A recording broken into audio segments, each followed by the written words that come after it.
Hello, and welcome to Mormons, Mystics, and Muons. I'm Gabe, and Bill and I are here. And I reached out to Bill Reel, I think last week or so. And yeah, Bill, I just wanted to have a discussion because I listened to your podcast with Kara recently, and you were talking about some of the things that Elder and I have been covering on my podcast, and thought it'd be interesting to talk about some of them, and curious as to where you're at in some of these things and how much your kind of cosmology, my cosmology, and interpretation of Mormonism's origins overlap. Yeah, I love it. Mormonism is this really interesting thing that, we spent time in. I certainly spent a ton of time in and really invested myself. And getting the other side of it, deconstructing the things that I have and ending up in a place where I believe what I do, which is sort of separate from Mormonism. I really find the other side of life, these things that we're going to kind of talk about today, are things that some of them I've covered in depth, either in episodes or things I've read about, things I've said on podcasts. It's a fun space to play in. And these were things I never would have even considered looking into on the inside of Mormonism. And so I'm really thrilled to be a guest here and to have a conversation with you. I'll let you kind of lead because there's a lot of things here that I may have very little to say. And there's a few here that I think I'll have something to add to contextually to what you're saying. But I'm super excited for the conversation. Yeah. Thanks for meeting with me. There are a few things that I was thinking about recently that I was curious your thoughts on. I've been listening to a bit of Midnight Mormons. I haven't watched all of like the back and forth. And it's really, so I want to get your thoughts on, it seems like there's sort of this makings for a schism within the church, and then also somewhat within like the post-Mormon community as well. Like within the church, it seems like there are these two extremes forming. One, which is this narrative of the church has gone astray and, getting back to the fundamentals. Sometimes that means like polygamy and the esoteric, weird occult stuff. And sometimes that means not any of that stuff, which is kind of an interesting split within that side. And then there's the more progressive side where, it's this more woke, those more fundamental people are accusing the church of becoming more woke and progressive. And it seems like the leaders of the church are in this really tight spot where they can't quite appease either side. And then within the post-Mormon, it's interesting. I've recently joined some of the, Mormon Stories group and the ex-Mormon group. And there's a whole bunch of people pretty staunchly atheist, meaning like no spirituality, and get very triggered by any thought of spirituality. And then it seems like there's more of a shift of people that are shifting into spirituality, whether it's psychedelics or Buddhist, Eastern philosophy. And those don't always, there's a unifying factor that everybody's post-Mormon, but there seems to be a bit of a divide there. So I want to get your thoughts on. Yeah, I think Mormonism is in a tough spot because every one of its foundational truth claims runs up against a historical narrative context in documented history that really poses problems. The critic really has a better explanation at almost every one of those. And so Mormonism too didn't leave itself a lot of room in its early history to allow kind of a fluffier way of navigating it. It was very rigid. Like these are our truth claims. This is how things go. This is what has to be. These are the events that occurred. This is the theology. God's eternal and consistent. And so Mormonism is in this tough spot where it has to both appease its conservatives who have been taught a narrative, and they need that narrative to hold in place. And then they also need to change their narrative to suit folks, especially the younger generation, who have access to the internet and know how to do searches on the web and find answers to questions immediately. And they can't afford Mormonism to sound and look ridiculous to that younger generation. So you're seeing Mormonism, I think, do this thing where there's almost 3 Mormonisms going on, right? There's the 55 and up crowd, which is kind of being left to believe it's old Mormonism. The younger, maybe 30 to 40 crowd kind of senses things are changing, and it's kind of having to keep its feet in both sides. And then the younger generation is being raised with a very different Mormonism that doesn't make near the claims. I was just listening to a podcast 2 or 3 days ago with Thomas Wayment being interviewed by Rick Bennett on the Gospel Tangents podcast.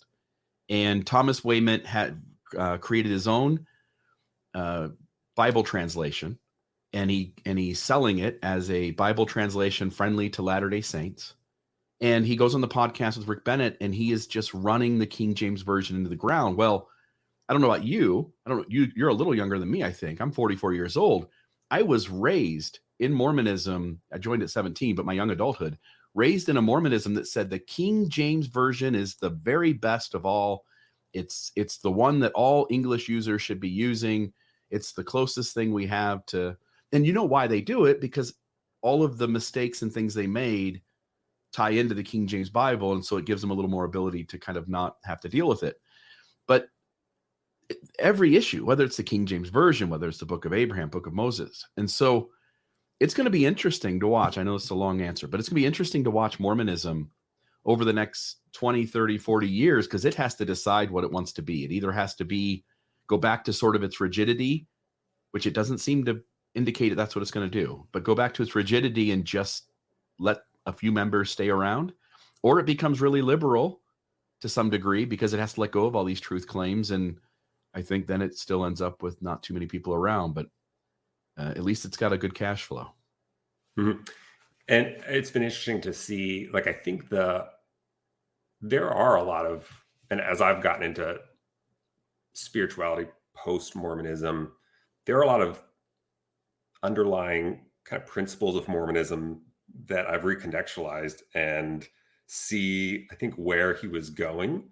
And kind of around this eternal progression, like God's an embryo aspect.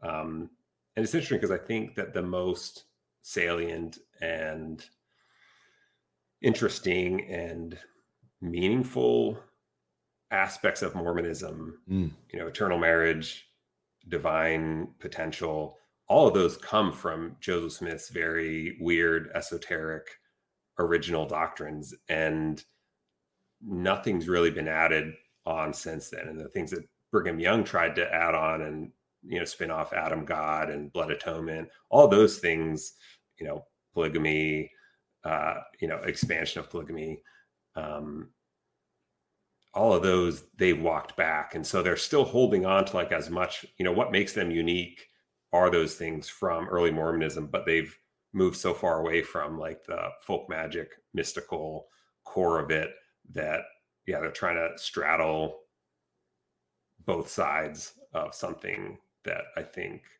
is becoming increasingly difficult. Yeah, and I'll just add, if Mormonism could have if there was a religion just created with the best parts of Mormonism, I think you'd have a pretty fantastic religion. It really comes down to the high demand religion aspects of manipulating people and shaming people and having a history that just doesn't match the historical narrative. That really, it runs into its problems. And as we're going to kind of go into some of these ideas today, I mean, there certainly are facets of that religion that come from a much healthier place. The idea that the Holy Ghost within you, right? Like you get answers for yourself. And then somewhere along the way, we kind of corrupt it and say, well, though, if those answers don't match what the leaders say, then now you got the wrong revelation. But giving people the empowerment, because maybe to start off this way, if you go back in time 200,000 years ago, there really isn't this idea of like having a guru. You had these small tribes, and perhaps some of the tribes, or maybe even all of them, had shamans, right? And the shaman would help you have a mystical experience, but his goal was to let you have your own experience and to let you define it. And somewhere along the way, somebody decided that their experience needed to be the experience for everyone. And then all of a sudden you've got people imposing their authoritative voices. But Mormonism has plenty of room for folks to have a voice within inside them, their own intuition, their own inner authority. decide what the world is and who they want to be and how they want to show up, with some guiding principles and constructs around them, but with the freedom to make their own decisions. Have you read The Immortality Key by Brian Maragasu or something like that, right? Yeah, I've read the book, and I also listened to the interview that he and Graham Hancock had with Joe Rogan. Okay. Yeah, I mean, I think that was fascinating. Yeah, crazy. And I think Mormonism is, well, have you also read either Cody Nakoni's book, The Psychedelic History of Mormonism, Magic and Drugs, or his paper with Beckstead and Blankenagel on the psychedelic, the entheogenic hypothesis? Yeah, I haven't read that, but I did listen to Bryce Blankenagel and his presentation at a Sunstone conference. They gave me their pamphlet. I did peruse through it. I'm aware of some of the data points. I don't remember what the name is, but there's a early guy in Mormonism. He's among the leaders in some form, and I think he's got a son that's also playing out in church membership. But he has this crazy experience where he's kind of thrown around the house, and Joseph Smith goes and gets somebody, goes and like tells the neighborhood, like, hey, this guy's having some weird experience. Come check it out. And all of a sudden people show up, and that part of the experience is over, but there's kind of the aftermath. And the only way I can explain it, because I don't believe anybody was picked up and thrown around a house. Mm-hmm. The only way I can explain it is that they took some sort of medicine, conscious altering tool, and had some sort of psychedelic experience. Mm-hmm. Yeah, I think what I like about both of those, or where I think Mormonism fits into the Immortality Key, is that, and they mentioned this in the paper. So they wrote a paper, I think in 2019 maybe, and published it in some journal on psychedelic studies. And one of the things they mentioned is that Mormonism, so their hypothesis is that psychedelics or entheogens formed a crucial part of the origins of Mormonism. And they mentioned that Mormonism, if true, that this is sort of a case study for psychedelics or altered states of consciousness and religion in general, which I think is, the more you look into it, really fascinating. And I mean, it's not every day that you have a religion that was formed like 200 years ago that you can dive in and have these records and start to piece together what exactly happened. And so I don't know if you saw, but yeah, there was a symposium on basically psychedelic studies and Mormonism just last month. And yeah, Bryce Blankenagel, Cody Nakoni, and Alex Criddle all presented on it. So there's more and more research on this area. And yeah, and that's where our podcast focuses on, is not only just this idea that psychedelics or entheogens were a core part of the origins of Mormonism, but extending that focus not just on psychedelics, but just on the broader context of mystical states or altered states of consciousness, and how the evidence is showing that it actually doesn't matter what modality you get there through, that the psychedelic mystical experience is the same as the religious mystical experience, and meditation, breathwork, fasting, or these spontaneous spiritual awakenings or Kundalini awakenings are all different modalities, different paths up to a certain mountain peak that gives a specific experience, or at least an experience that has a lot of commonalities across time and history. And how does Mormonism fit into that? And then what's the implication of that philosophically? Like, why is there this experience that has been happening for as long as we know of in history? And yeah, what does it speak to us? What does it say about reality? And then how can you contextualize Mormonism within that? I listened to your and RFM's episode on automatic writing, which I found really fascinating. I was familiar with some of this stuff. I've read some channeled works which would fall under that category. And I think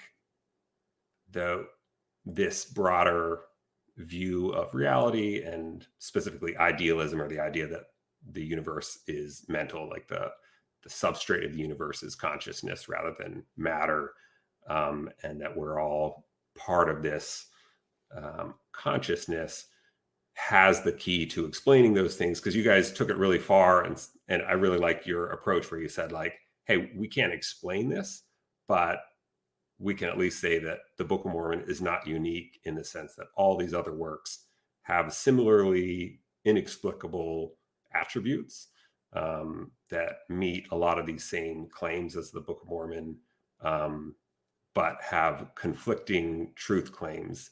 And then I think that's where, like, Brian Hales, you played a quote where he said, okay, yeah, there's similarities, but nobody's really given an explanation for how this works.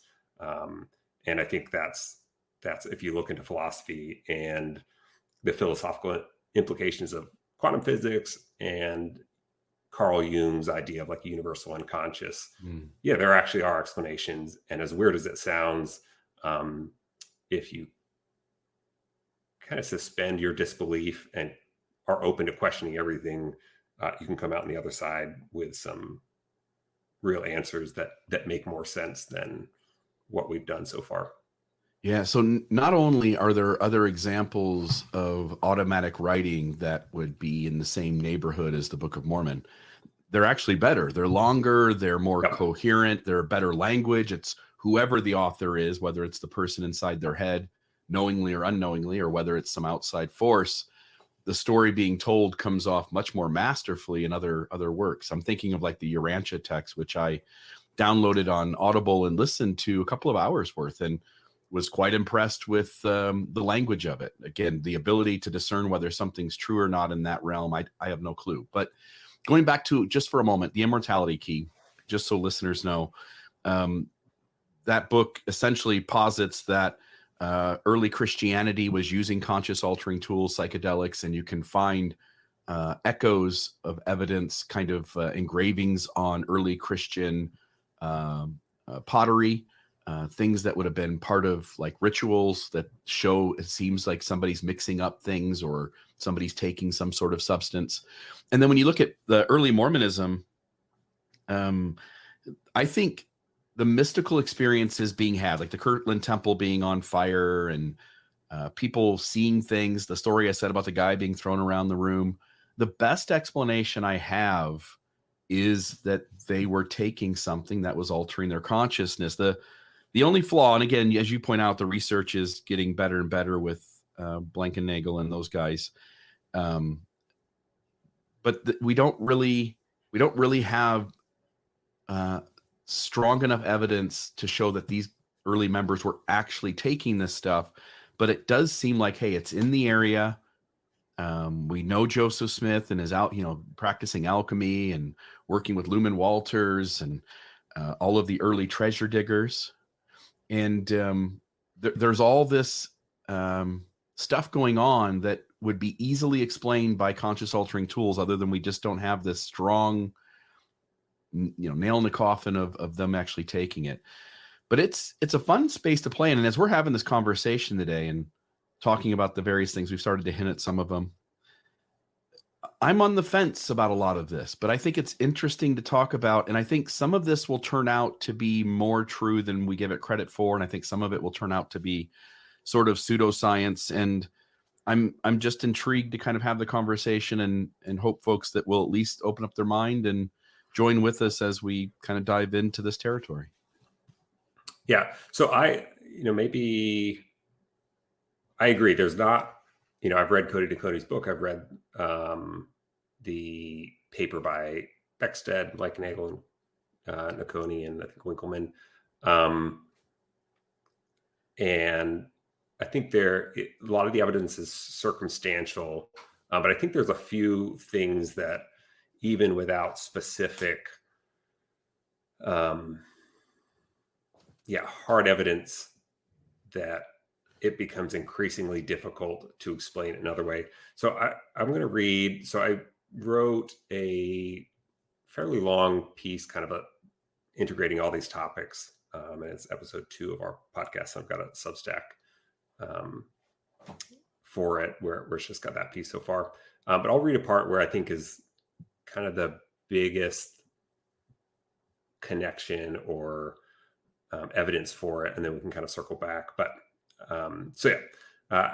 I wrote, however, the psychedelic history of Mormonism, magic, and drugs by Cody Nakoni makes a well-researched case for psychedelics and altered states of conscious playing a major role in the founding of Mormonism, particularly as related to group mystical experiences like the Kirtland Temple dedication. Additionally, along with early Mormonism and the magic worldview by D. Michael Quinn, it documents the extensive connections the Smith family had with esoteric traditions like Freemasonry and Kabbalah, and shows that many concepts and themes that seem unique to Mormonism have been associated with these traditions throughout history. These include records written in Egyptian, connections between Native Americans and Israel, revelatory scribe relationships that end in a request of wife swapping, allegedly from angelic direction, baptism for the dead, Elohim, and a council of the gods, and different degrees of heaven, among others. Finally, The Immortality Key, The Secret History of the Religion with No Name by Brian Morescu, presents evidence for the role that psychedelics had throughout thousands of years as a societal sacrament, showing up for 2,000 years in the Eleusinian mysteries, being integral to the Dionysian rites, morphing into the Eucharist, and then being suppressed by the Catholic Church and replaced with a placebo during their purge of the women who safeguarded these herbal sacraments by using the label of witchcraft and attributing the experiences to the devil. This was the religion that Joseph Smith was attempting to restore. The greatest evidence of this lies in the similarities between the Eleusinian mysteries and the temple endowment that Joseph Smith created in Nauvoo, as well as his teachings on attaining godhood. The Eleusinian mysteries were a ceremony that involved oaths of secrecy on penalty of death, the viewing of a play, a psychedelic drink called the kykeon, and an experience that was said to confer immortality like a god. It was attended by the great philosophers like Plato, Aristotle, and Marcus Aurelius, and was mentioned in an LDS periodical at the time of Joseph Smith. The 1798 U.S. Encyclopedia Britannica noted that these mysteries were presented as a drama with, quote, one principal actor in this solemn exhibition reciting everything that, according to the ritual, was to be communicated to the novices concerning the origin of the universe, end quote. In 1816, another publication observed, so these are all things that Joseph Smith could have had access to or were known at the time. Another publication observed that they, quote, displayed the lapse of the soul from original purity into a state of darkness, confusion, and ignorance. They affected to teach the initiated how they might emerge from this state, how they might recover what had been lost, how they might pass from the gloom of error into the splendid brightness of regained paradise, end quote. The Testament of 12 Patriarchs, which was reprinted in Ohio in 1827 and referred to in the Encyclopedia Britannica as the initiatory ceremonies of the Eleusinian mysteries, stated, quote, the first of them anointed me with holy oil and gave me the scepter of judgment. The second washed me with clean water and fed me with bread and wine and clothed me with a glorious robe down to the ground. The third put on me a silken garment. The fourth girded me with a girdle like to purple, and the third shall have a new name, end quote. Man, that sounds really close to Mormonism's endowment, doesn't it? Yeah. D. Michael Quinn summarized. I was just going to say, just before you say it, just to say that now that we're on this end, 2023, we can now look at Mormonism through a different lens, which is to the 20,000 foot view and see all the things that Joseph and the early church leaders implemented as part of the theology and the history and all that stuff. And it becomes crystal clear that Joseph is borrowing. Terrell Givens calls him an eclectic aggregator.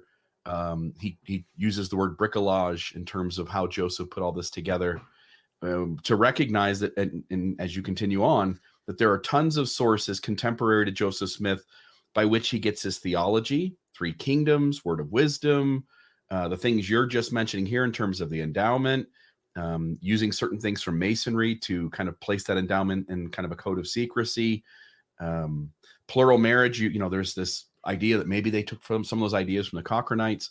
Soon as you allow Joseph Smith not to be an originator of new ideas, but to be borrowing from his milieu, you start to see it everywhere, as you're pointing out. Mm-hmm. Yeah, and I think, and we'll get to this in a second, I think I read have you read D. Michael Quinn's book on Magic Worldview? Yeah, a few times. Yeah, it's long and it's incredible. Yeah.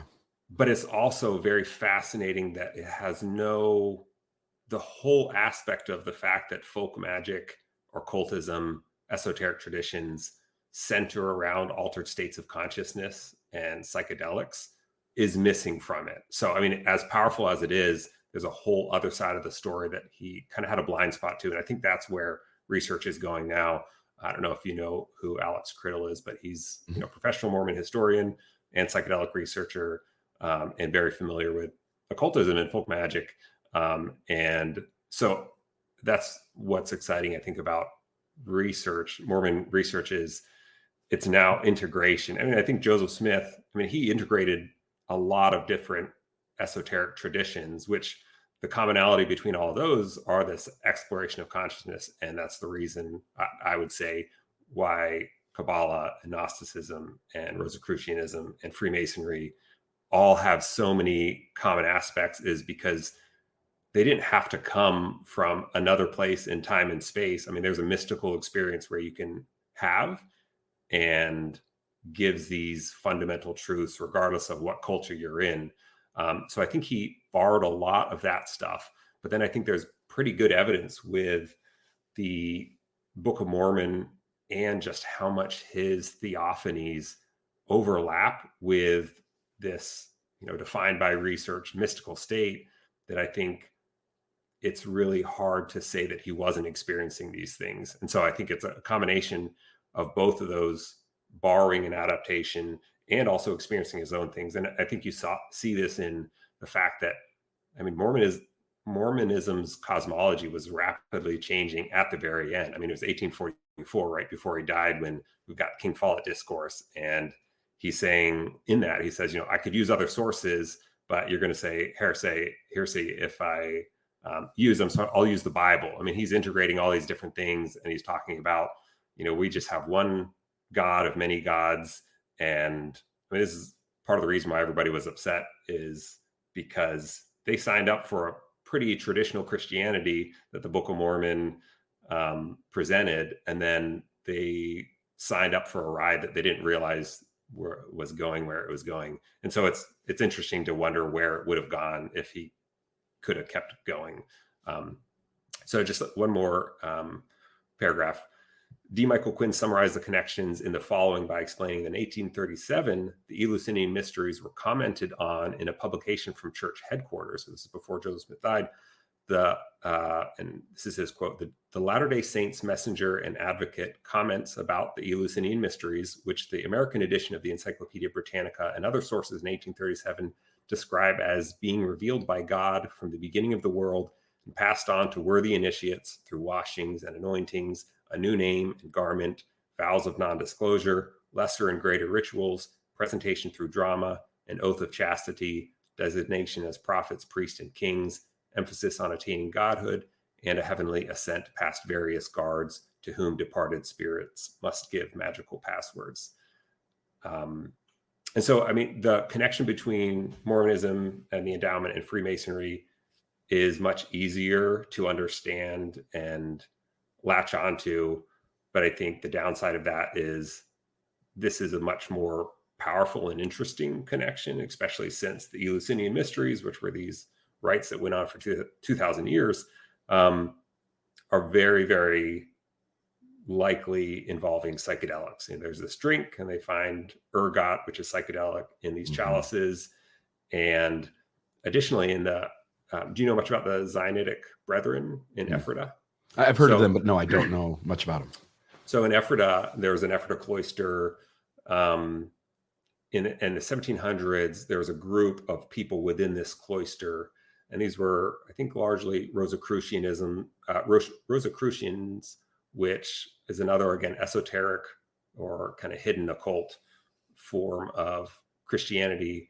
This in the 1700s, they lived Peter Whitmer lived 4 miles away from this group.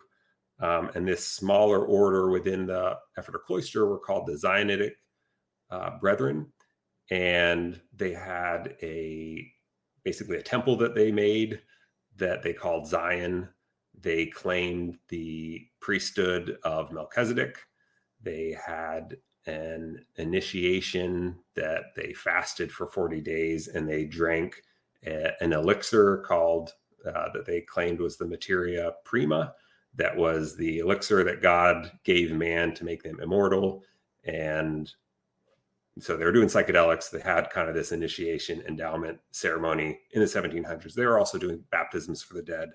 And it's easy to think, oh, the Joseph Smiths just copied these things. But again, you also have to account for, like, why are all these separate groups doing kind of a similar thing, trying to, and I think the tie is these altered states of consciousness.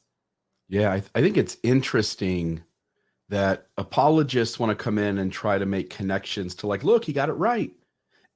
And as you're pointing out, and as I would agree, there's something else happening. When I did ayahuasca, my second night, the experience started off with me in some big cave.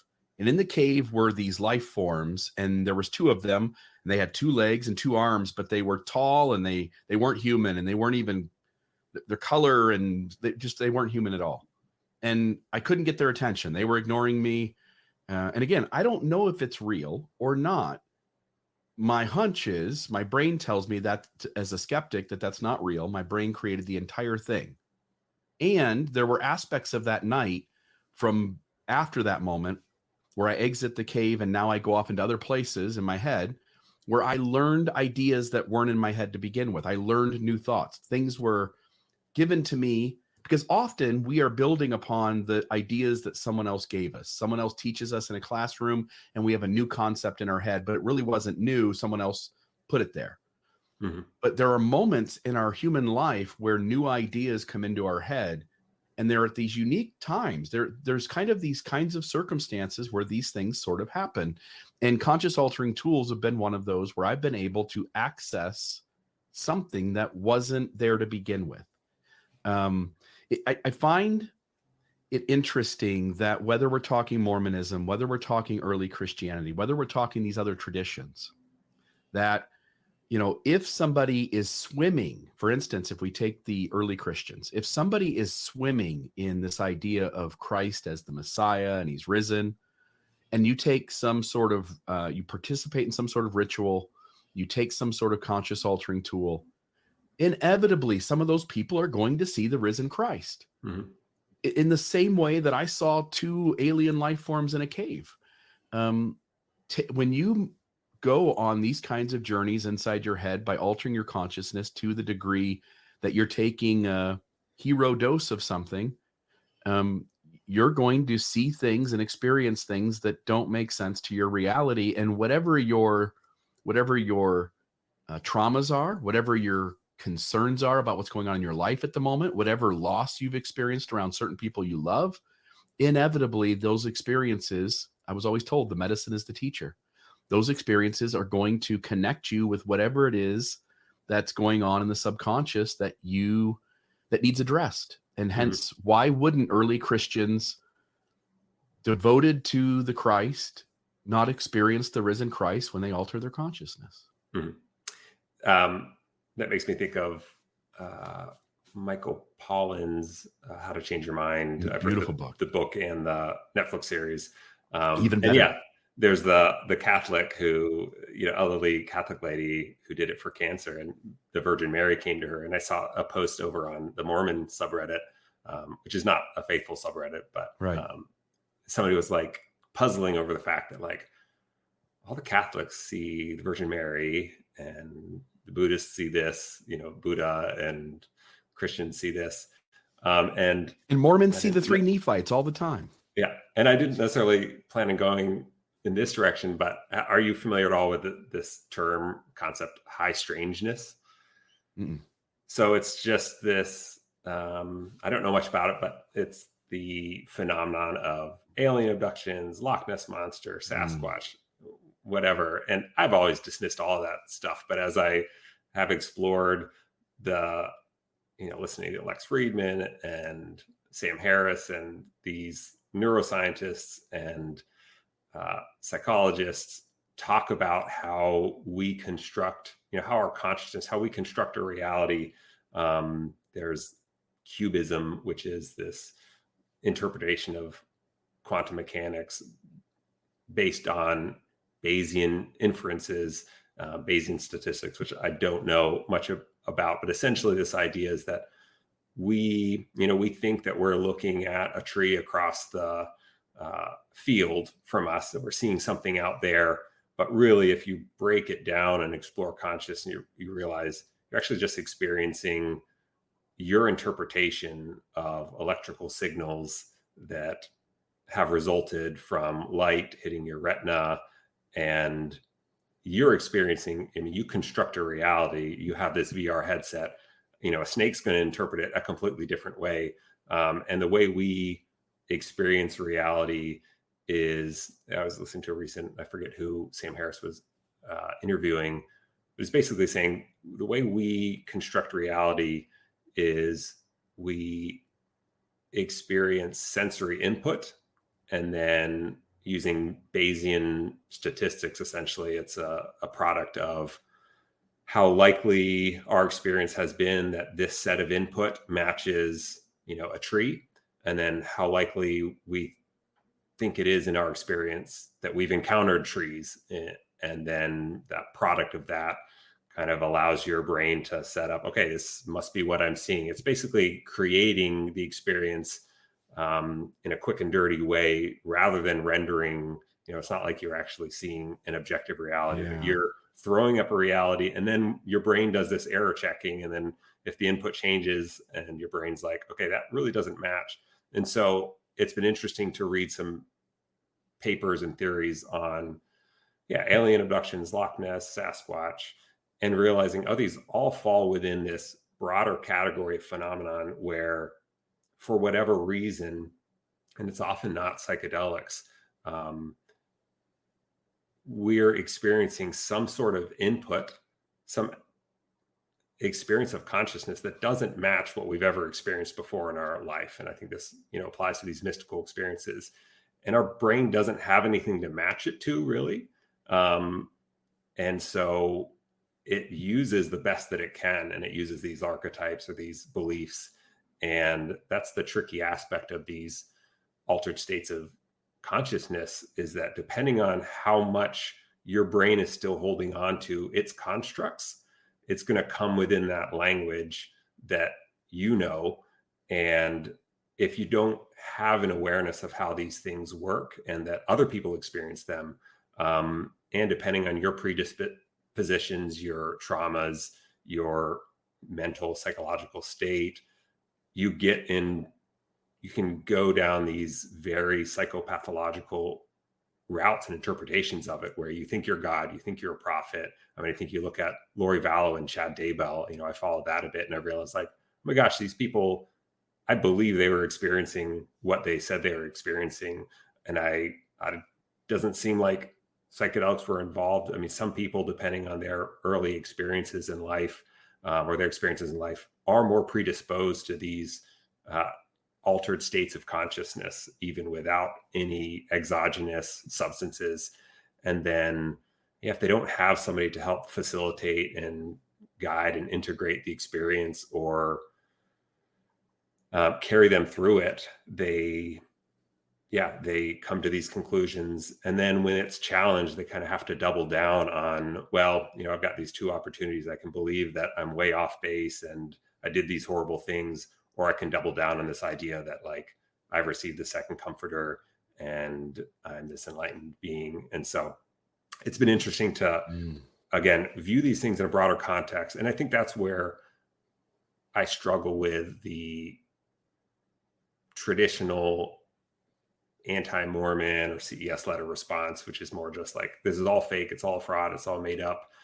Joseph Smith was pulling a fast one, because I don't think the evidence is there for that. There are definitely aspects that were fraudulent, and where that belief ended and the fraud began is interesting. And I don't know if we'll exactly get to figure that out. And I think it probably changes from one moment to the other, because people are complex individuals that you second guess and doubt yourself. But I think it's more and more evident that he was experiencing things, and whether it was psychedelics, whether it was his early childhood traumas. I mean, having unanesthetized surgery. I've got a book called The Sword of Laban, Joseph Smith Jr. and the Dissociated Mind, which is written Yeah, by great a book. physician. Yeah. Okay, I haven't read it yet, but I think that this idea of a pious fraud, where he believed a lot of this stuff and justified some fraud to try to bring people to what I think were real mystical experiences he was having, combined with his own traumas and insecurities and shadow, is the most likely explanation of it all. Yeah. So a couple things there. One is that you said like you were validating the Daybell's experiences, and I know what you mean. I just want to kind of clarify for the audience. You would agree they experienced something. They said, "Look, I had an experience. The experience is real. What we do with the experience to interpret it." So, for instance, when I prayed about the Book of Mormon, as a 17-year-old kid taking the discussions from the missionaries, I had a mystical experience, and at the time, I interpreted that to mean that the church was true. And then later on, I run into problems with that experience in terms of the data that I was discovering contradicted the degree to which the answer was given in that mystical experience. And I had to change how I interpreted it. And so we're not saying that the Daybells were right, that their experience was legitimate in terms of its meaning. Rather, they experienced something, they applied an interpretation to it, and that's where they got off track, is by interpreting it in a way that wasn't conducive to a healthy behavior, and nor was there an outside force of goodness telling them to do the things that they did. So I want to, if you don't mind, just because you brought it up, I think this reality thing would be a fun place to spend a little bit of time, because it's a place where I have a little bit of awareness. A person in the Exmo community, everybody would recognize this person's name. A person in the Exmo community reached out to me and said, "Hey, Bill, I've gone down this rabbit hole, and I'm just curious if you would mind putting a second set of eyes on it and let me know if I'm off track or if there's something to this." And what they sent me was this whole Donald Hoffman stuff. And so they sent me videos, and I went down the rabbit hole and watched a bunch of it. And Hoffman goes a little further than other folks in the space, but here's what I'll say about it. Quantum mechanics, the foremost edge of quantum mechanics, those scientists who are reputable, and you can do a Google search, by the way, folks, and you can come up with lots of articles that have been written that are saying this at this moment. Those scientists on the very edge of quantum mechanics, when we started off in this idea of particles and waves, and if you looked at it, if there was an observer, it behaved differently than if there wasn't an observer. And that sounds weird on its surface, but there's some truth to that. And so Hoffman goes over the data and shows that, as you pointed out, we human beings have been evolved to take in the stimuli around us and to have our eyes tell us what that is. And as you pointed out, every species of animal does that different. We all sort of intuitively understand that, and we've learned it, right? Like dogs and cats see in certain colors, dogs see in black and white. We have these narratives that we say. But as you point out, inevitably, trees perceive reality different than us. Mushrooms in the mycelium underneath the ground perceive reality different than us. And it makes so much sense, because we also all intuitively understand that when we were on the African Serengeti 200,000 years ago, and something on the edges of the trees moved, or we saw what we thought were two eyes, our brains are designed to automatically jump to the worst case scenario. Because if you think you see a lion and it wasn't, you're safe. If you don't think you see a lion and there is, you're dead. And so we human beings have been trained over hundreds of thousands of years that our brains in the parts that are in that fight, flight, fear, freeze part of our heads, we are going to automatically jump to the sky is falling, things are bad, let's take care of it quickly, hurry up, survive. And hence, any data or stimuli coming into our senses that is not necessary to survival, there are certain pieces of that data that over hundreds of thousands of years, we would have just cast off. Our brains would not be trained to pick that up, to the point where they say we pick up like 3% of the electromagnetic field, and there are other species that pick up more. When I think of like snakes and certain reptiles that eat animals, they have heat sensors, so they can sort of see with like infrared goggles on, where you see like black or gray, but then you see the heat source of an animal up in the tree, and they have that cool ability, which gives them such a cool advantage to find the next meal. And so we sort of we humans aren't quite grasping reality in its full thing, but we don't think so in our in our present moment. As we're looking around the world, we're like, oh no, I see everything. Look I see this office, and I see the shades, and I've got the art on the walls, and everything has got its structure. And if I pull my desk and push my desk, I can tell it's a solid thing. But going back to the quantum mechanics in terms of particles and waves, I had a friend who reached out to me a few years ago, and he was in the middle of just a horrible rabbit hole where he wanted to figure out if we were in a simulation or not. And he got to the point where he had convinced himself that we were.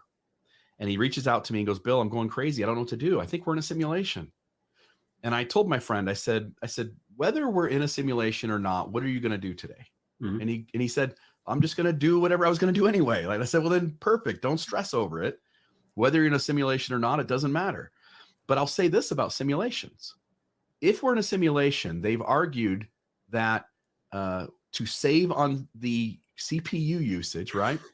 The things outside of any one of us awareness would only render in if there's an observer. So this idea that anything computer, you take a video game. I play PUBG. You drop it in an airplane, you grab your guns, and you go shoot everybody else. Kind of like Hunger Games, but a fun little video game I play.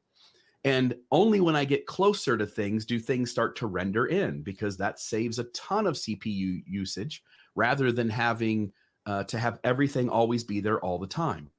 Well, strangely enough, our reality works the same way. On the edge of quantum mechanics, we're having to recognize that the environment is different if there's an observer versus if there isn't. It works by the same rule, at least to some extent, as video games do, which, if we're going to go off into the unknown here and start speculating about ideas, it would be reasonable to say on some level, our reality works in the same way that a video game does, at least in some places on some small parts. And that doesn't make any sense to the rational, logical human being, but that's what quantum mechanics is telling us. And Hoffman, you pointed out Donald Hoffman in the outline.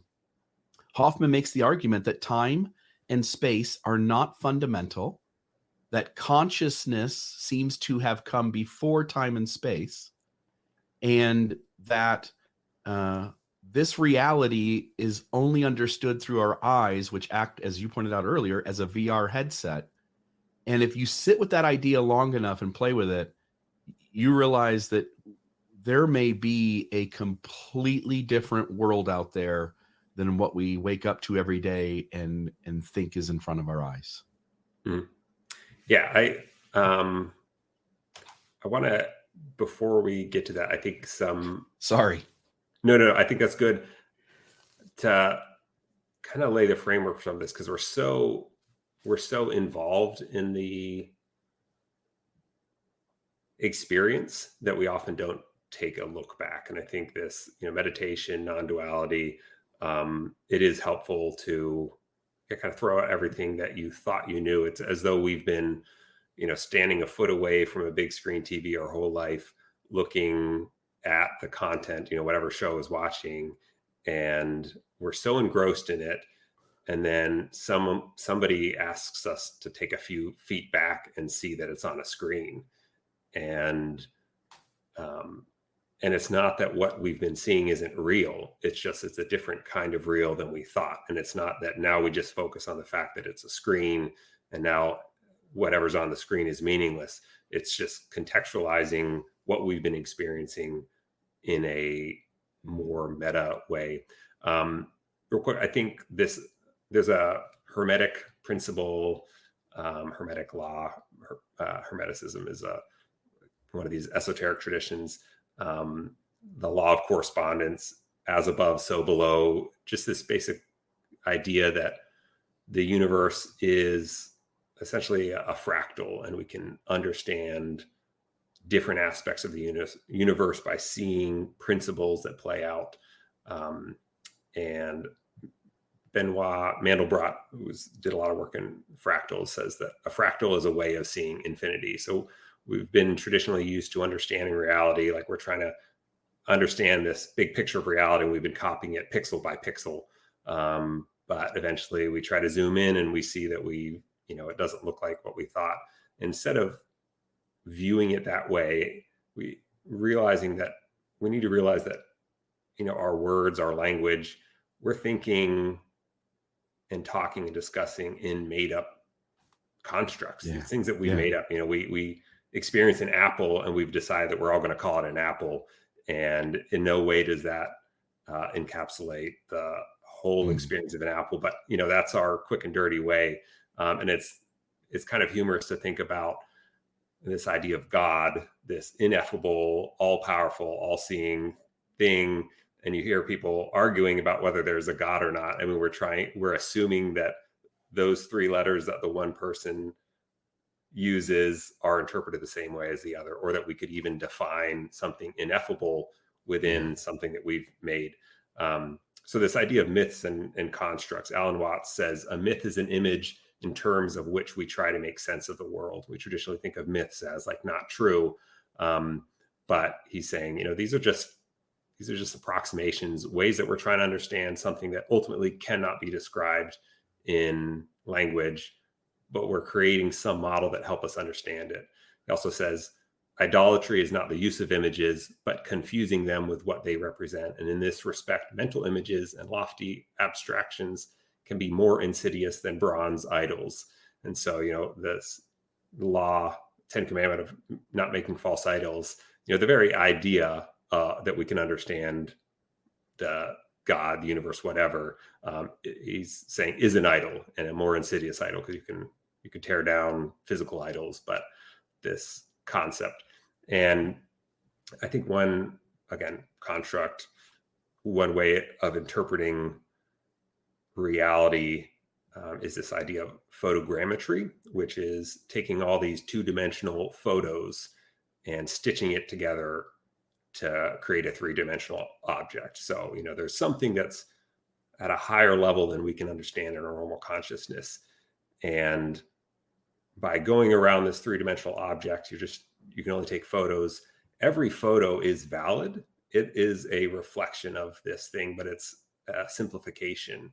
And any one in particular does not explain the whole thing. There are certain views of this object that are much more useful, and you can understand a lot more about it. And then there's other views that really can trip you up because it looks very different than what the three-dimensional object. And so coming to truth, big T truth, which we're never going to be able to explain in language, we can experience, is this summation of all the individual two-dimensional pictures, and having the ability to access all of those different views and trying to triangulate what it is. And then this idea of science versus spirituality. So I just read *Sapiens*. You mentioned it with in your love that book. Yeah. Interview with Jacob Hansen. Mm-hmm.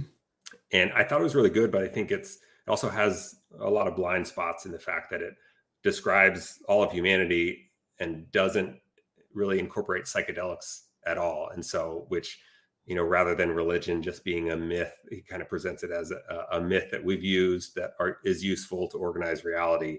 I mean, it's a completely different narrative if there is this state of consciousness, which is achievable through many different modalities and is a similar experience regardless of culture and time in history. And I think there's a lot of evidence that religion is actually us trying to explain that and convert that down to the two-dimensional. And I think that creates a whole different narrative than just religion being a tool. And then also this idea of materialism versus idealism. He presents things in a very materialist way, which this idea that matter is a fundamental substance of the universe, which is how science is generally operated, and it's useful. But idealism is kind of this bigger picture. But he has a quote that I really liked. He said, he's quoting Francis Bacon, and who said, "Knowledge is power. The real test of knowledge is not whether it is true, but whether it empowers us. Scientists usually assume that no theory is 100% correct. Truth, consequently, is a poor test for knowledge. The real test is utility. A theory that enables us to do new things constitutes knowledge." So he's basically saying, we're never actually going to get big T truth.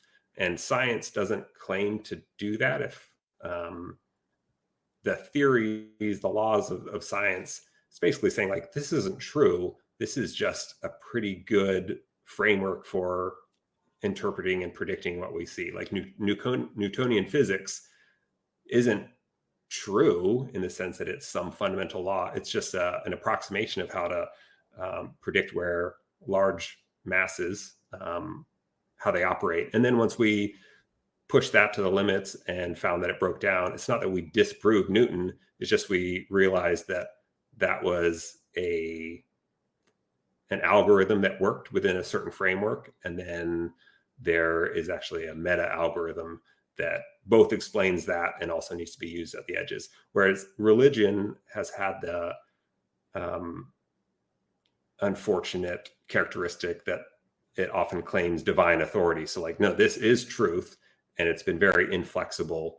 And so they're both trying to do the same thing. And in science, we allow things to, we allow things to evolve and understand that things are just approximations or constructs. But in religion, because of the claims, we don't necessarily, it hasn't deserved that respect, I guess, or that viewpoint. But I think in spirituality, which I would view as less dogmatic and more in line with just this overall view of, let's create myths that help us understand reality. And I think you can now merge the two. But ultimately, truth is, whether a framework is internally consistent. And I think we should judge it by whether it can explain, all the phenomenon that we are experiencing, and whether it's useful, whether it empowers us, rather than trying to figure out if something is true or not. Because really, what is truth? I think it's those measures. Is it useful? Does it empower us? Does it explain as much as possible? And then we should be willing to throw out anything and update anything as soon as we realize that there's something better, or once we realize the limits of that framework. Yeah, you can see the detriment that having authoritative voices that essentially lay out absolutes, and those absolutes really can't be questioned, and that we really do need the ability in real time to discard bad ideas. And, you hit on this idea that all of these cultures across time and space, a great book, by the way, Sex at Dawn by Christopher Ryan and Cecile DeCheth, a completely different topic.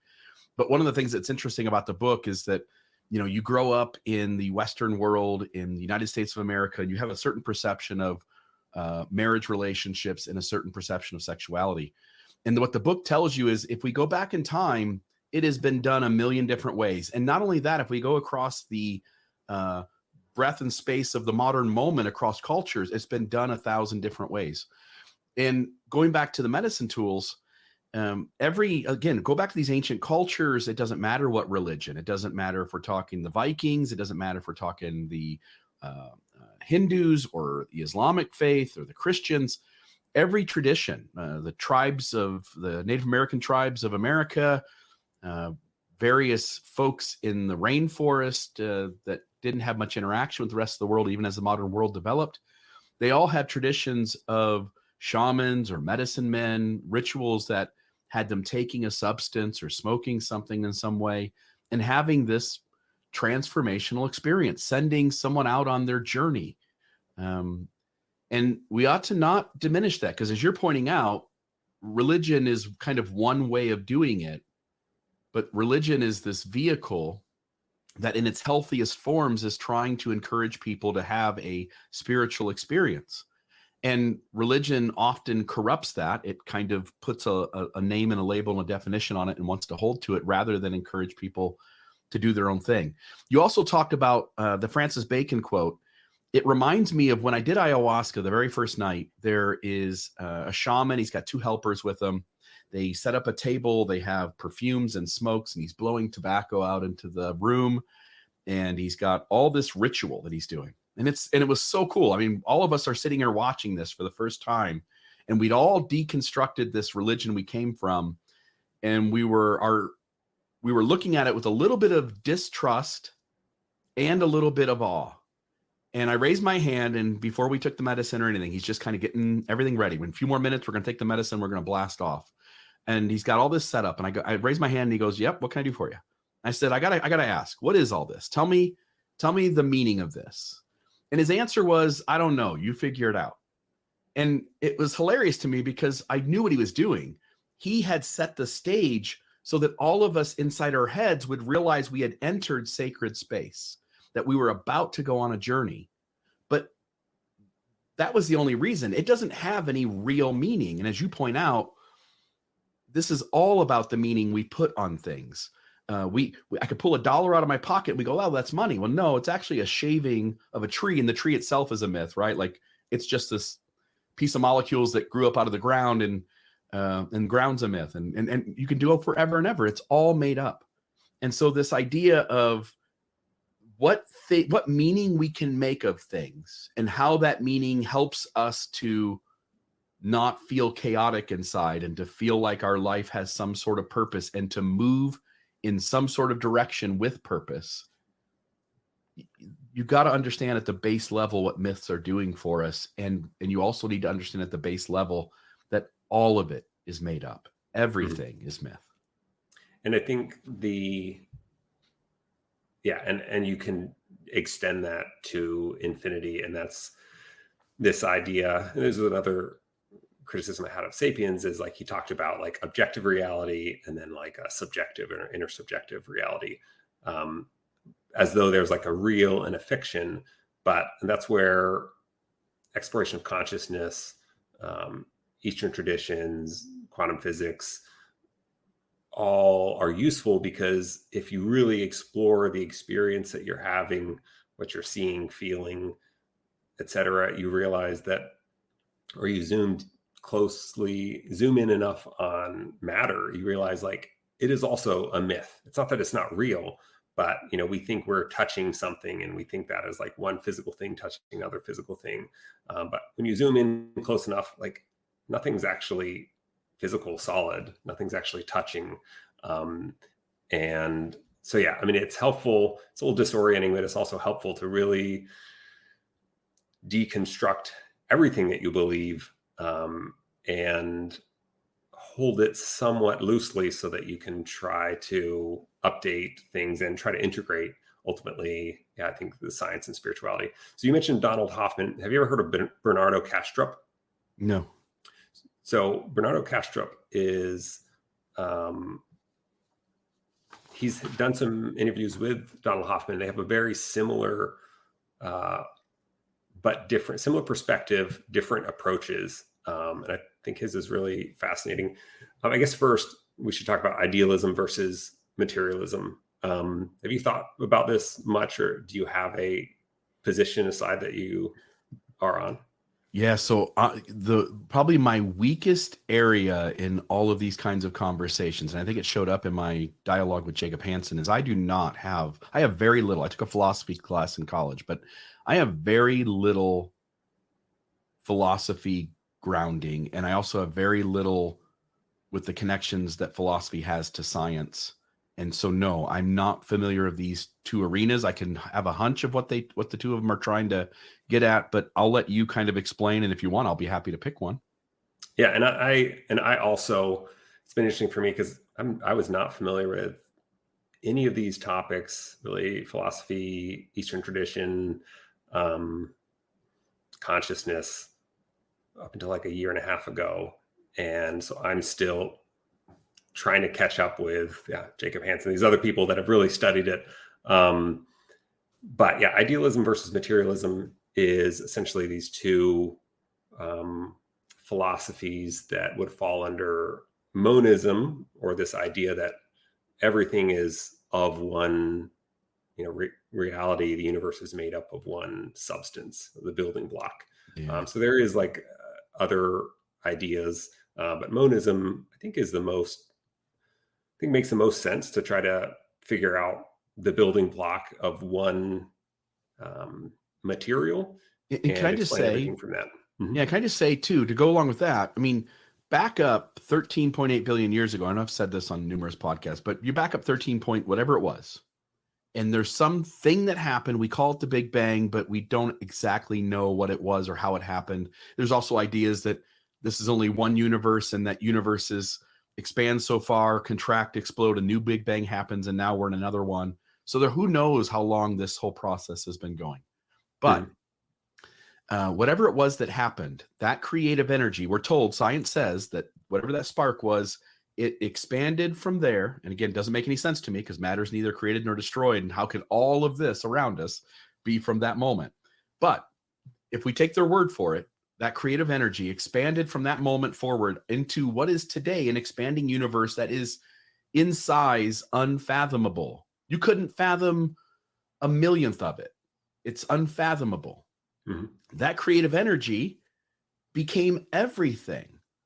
So it's certainly, on a science perspective, this idea that we are all the same thing. That book and me and the tree outside and the dog are all the same thing, all a tiny piece, a tiny cell of some giant, to some extent, living, breathing thing called the universe. Anyway, just continue. But Yeah. I just want to kind of throw out terms that people go like, wow, like that's Yeah. it's a And little, actually, it's, explaining it that way, I guess. I want Anyway. to take a little side tangent because yesterday I was thinking about um, if you could hide a collab, and I hadn't looked back at that hymn, you know, since I've been processing all this stuff. But I looked back and I Yeah. was like, oh my gosh, this is like, I mean, this is really trippy stuff. And I think this is also a pretty good evidence that they were accessing altered states of consciousness. So I'm going to read the first three verses, and I want to hear your take on it. If you could hide a kolob in the twinkling of an eye, and then continue onward with that same speed to fly, do you think that you could ever, through all eternity, find out the generation where gods began to be, or see the grand beginning where space did not extend, or view the last creation where gods and matter end? Methinks the spirit whispers, no man has found pure space, nor seen the outside curtains where nothing has a place. The works of God continue, and worlds and lives abound. Improvement and progression have one eternal round. There is no end to matter. There is no end to space. There is no end to spirit. There is no end to race. I mean, it's very, sounds like the Big Bang, sounds like a mystical experience, sounds like transcending time and space. So I thought it was a fascinating. And on top of that, I mean, we're in the moment where science says, look, if there are aliens and we need to explain how they got from way, way out there to here, which would be also unfathomable to cross that amount of space in that amount of time. Then we go like, okay, well, how would they do it? Oh, they would manipulate gravity, which would bend time and space on itself. And one could be in one spot in the universe and then magically disappear from there and instantly reappear in some other place. And you go like, that's insane. And yet credible, reputable scientists, the accepted scientific view on the front edge of science is that that's how it would work. And that while we don't know how to do it, we know that it would take manipulating gravity, and that you would fold, the universe would, and again, it doesn't make any sense because in the moment it happens, we would still experience the universe exactly as it is. But for the person manipulating gravity, they would bend time and space on itself and be able to instantly go from one place in the universe to another. That's insanity. But that's the world we live in now as we start to mess with these ideas, which run sort of on the edges of like Newtonian physics and then kind of taking off their own branch, which old science is going to have to catch up. And but as you point out, the meaning is that the world works the way it does around us. Hence, kids and adolescents and students in school need to understand the basic gist of what they see. And yet there's a whole nother gamut of things out there that completely run counter to the ideas we've been given.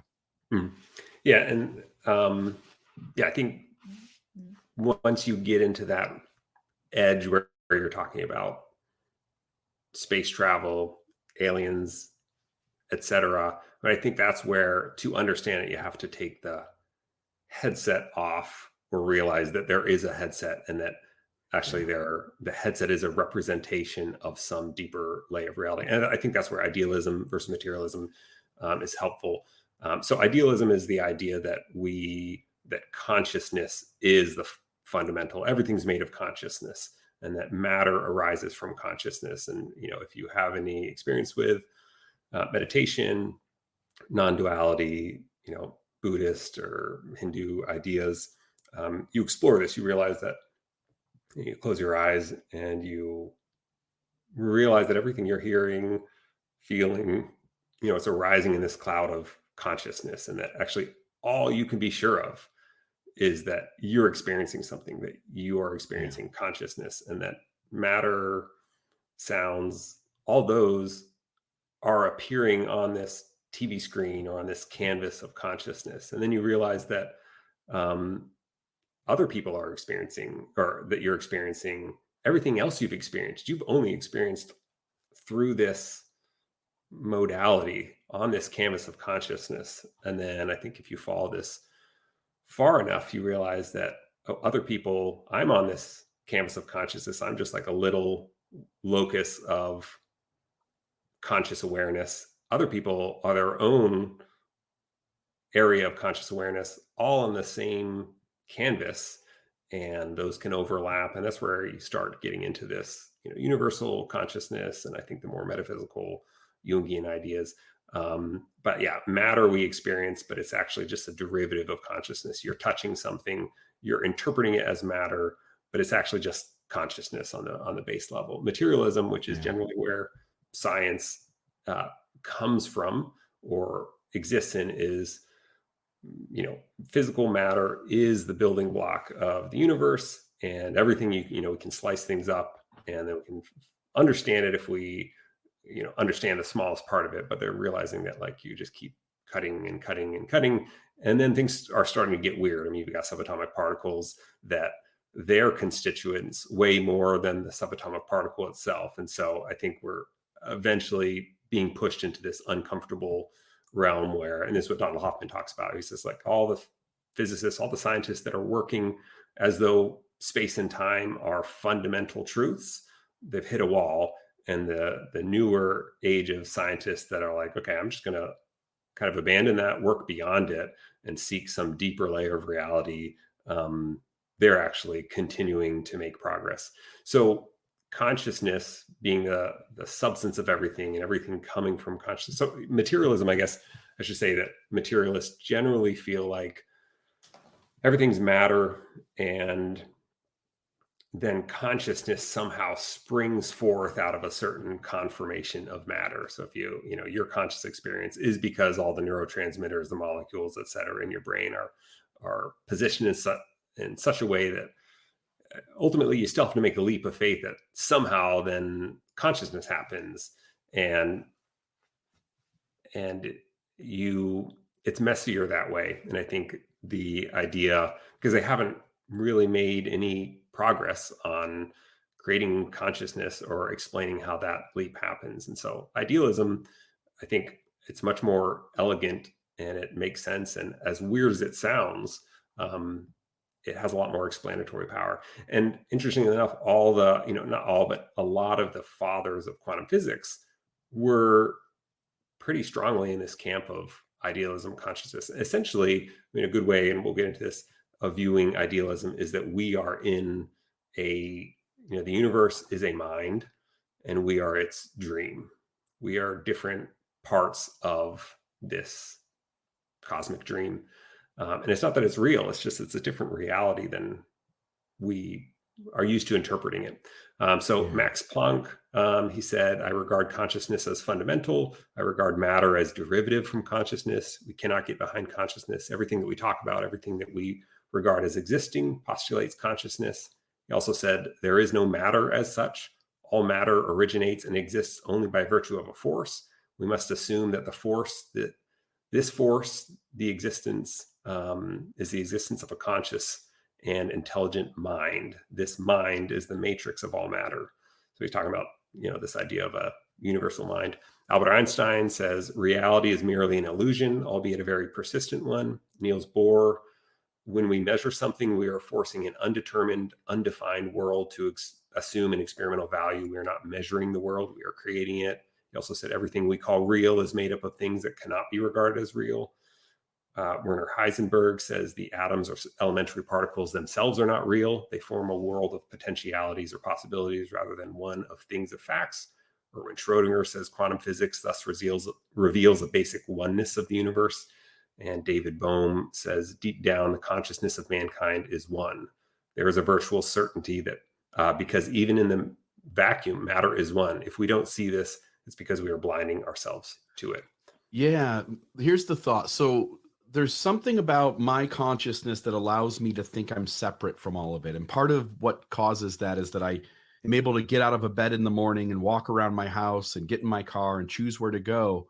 And so everything inside my awareness says that I'm this unique thing that is separate from the rest of the world, but that I am a solid, constant thing here. And that idea can be played with in so many ways. I mean, there's some research out there that shows that all of our organs have, to some degree, their own consciousness. Mm-hmm. And that seems like a crazy thought. But if you could picture like a red blood cell inside of you, because we are so small at the macro level. I'm sorry, at the macro level, and we are so big at the micro level. And I'll try to share this. So we look out at the universe and we see all the stars, and we're told that every star has planets around it, and we just can't fathom how far all that goes. And we sense, like, if we look at it that way, we're such a small little thing on a small little rock flying at such high speeds out in this big giant universe. But now if we go down to the micro level, if I took a red blood cell of mine and if I could attribute consciousness to it, how would it see the world? Right? Because it has a purpose, it's got its agenda, it's doing its thing. If it had consciousness, it would see itself as separate from the system. It's just a cell. It moves on its own. It's doing its own thing. When you sense that we are just the red blood cell, we're able to move, we're able to travel, we've got our purpose. We get bumped into by other things. We get to do the things sometimes that we want to do. You start to sense like, oh, like, are we kind of like that? And I think, often in this religious realm, we're narrowing down God to all present, all powerful, all knowing. And this creative force that is us, Eckhart Tolle, I've said this in every podcast I do in this space. We are the universe expressing ourselves as a human for a little while. We are the universe. The creative energy that happened 13.8 billion years ago is all powerful. Everything that's been done has been done by it. It is all knowing. Anything that any of us know, anything known by any species of life that's ever lived or on the earth at this moment in the universe in its totality is that creative energy. Hence, it is all knowing. And it is all present because it is everywhere. And I think the mystics, and again, it gets sabotaged into religion, but the mystics have always sensed those three things. And it's why we define God at its basis level that way. And yet, Jesus, there's multiple references where he essentially says, like, you are God, like you're, the voice is inside of you. You're the one.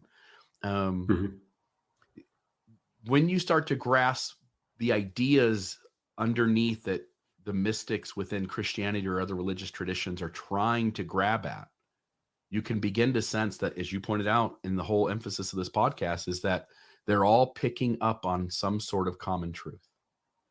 Yeah. And I think again, these are tough concepts to conceptualize. Yeah. And that's why this Bernardo Kastrup, I like how he conceptualized it, because it leads us into dreams, which is actually something that we understand and experience all the time and is a good framework for it. So I asked ChatGPT to summarize his theory. ChatGPT, it's a brilliant thing, smarter than all of us.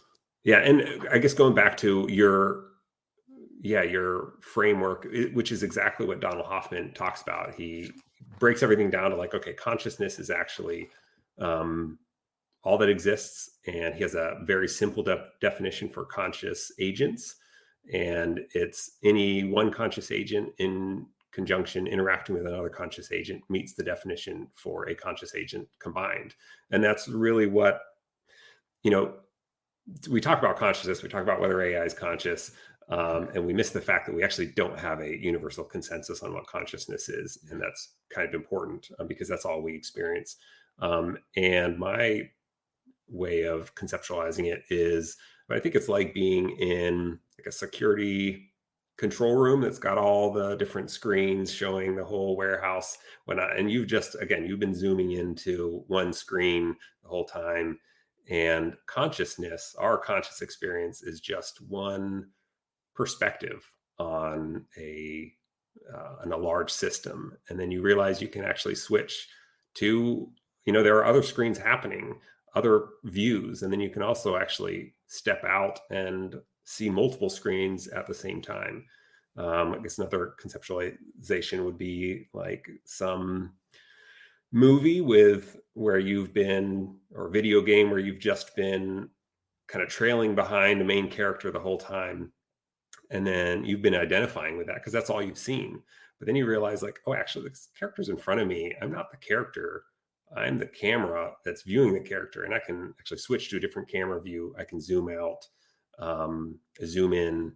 And this concept, this idea that we're separate, that we're self, we're an individual, um, it wasn't always that way. I mean, when you're born, you don't identify yourself as separate than anything else. And so it itself is a construct. It's a way that it's a myth that we've bought into because it helps us. It's very helpful to recognize that you have some level of control of yourself that you don't have over your mother or the environment around you. But meditation, exploration of consciousness, whether it's endogenous or exogenous, is this exploration of the fact that you can change the camera angles, you can change what you're viewing. And I think the best definition of consciousness is just a perspective of a larger system. Or, there's this in psychedelics, this Aldous Huxley put forth basically the filter theory, which I don't think he was the first, but the idea that the brain is a filter of this universal consciousness or whatnot, but our brain just filters down. So it's like this database where you're just querying, give me all the results for this specific query. So again, your conscious perspective is just a filtered subset of a larger thing, and you can change that query. So I think those are helpful ways. But I'll read this summary of Bernardo Kastrup, and he's a double PhD in computer science and I think philosophy. So Bernardo Kastrup's theory of reality centers on the notion that the fundamental nature of reality is rooted in consciousness. He proposes that consciousness is not an emergent property of physical matter, but rather the foundation of existence itself. In Kastrup's view, what we perceive as the physical world is an appearance or manifestation within consciousness. To understand reality, Kastrup explores the concept of dissociation, particularly as it relates to dissociative identity disorder, dissociation or multiple personality disorder, but that's the technical term. Dissociation refers to the fragmentation of consciousness, where different aspects of one identity or experience become disconnected or isolated from each other. Kastrup suggests that dissociation can provide insights into the nature of reality by challenging the conventional notion of a unified continuous self. He proposes that just as individuals with DID experience distinct and relatively autonomous identities within their minds, reality itself might consist of different alters or alter egos or dissociated facets of consciousness. In this framework, each alter represents a distinctive perspective or configuration of consciousness. These alters can be seen as relatively independent entities within the broader fabric of reality. By dissociating, consciousness explores and experiences reality from various vantage points, leading to a rich and diverse array of perspectives. Kastrup argues that dissociation in DID serves as a metaphor for the dissociative nature of reality itself. He suggests that the multiplicity and fragmentation observed in DID reflect a fundamental aspect of consciousness and its relationship to reality. According to Kastrup, reality may be a collection of dissociated alters, each contributing its own unique perspective to the overall tapestry of experience. By studying dissociation, Kastrup aims to challenge the prevailing assumption of a singular, coherent reality and encourages a more nuanced understanding of consciousness and its role in shaping our experience of the world. Yeah. You're saying all that. It made me think of this thing. So you're seeing at the bottom of the screen. I don't know if this will end up being audio or video in places, but I'll put it up on the screen and explain. This is a mite that we have thousands of them harboring in our skin, right? And from his point of view, whatever that thing is, and people can't see it, but it shows an extreme close-up of this really tiny organism that is not perceivable with the naked eye under extreme magnification.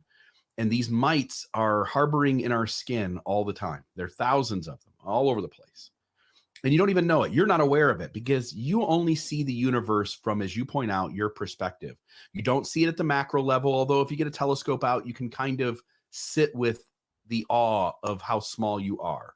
And when you grab a microscope and a powerful microscope and start looking at just the human skin, that thing on the screen has no idea it is harboring itself in a human body. To it, its whole universe, it sort of understands its landscape, what it needs to do, and it just sees its environment as this is my normal environment.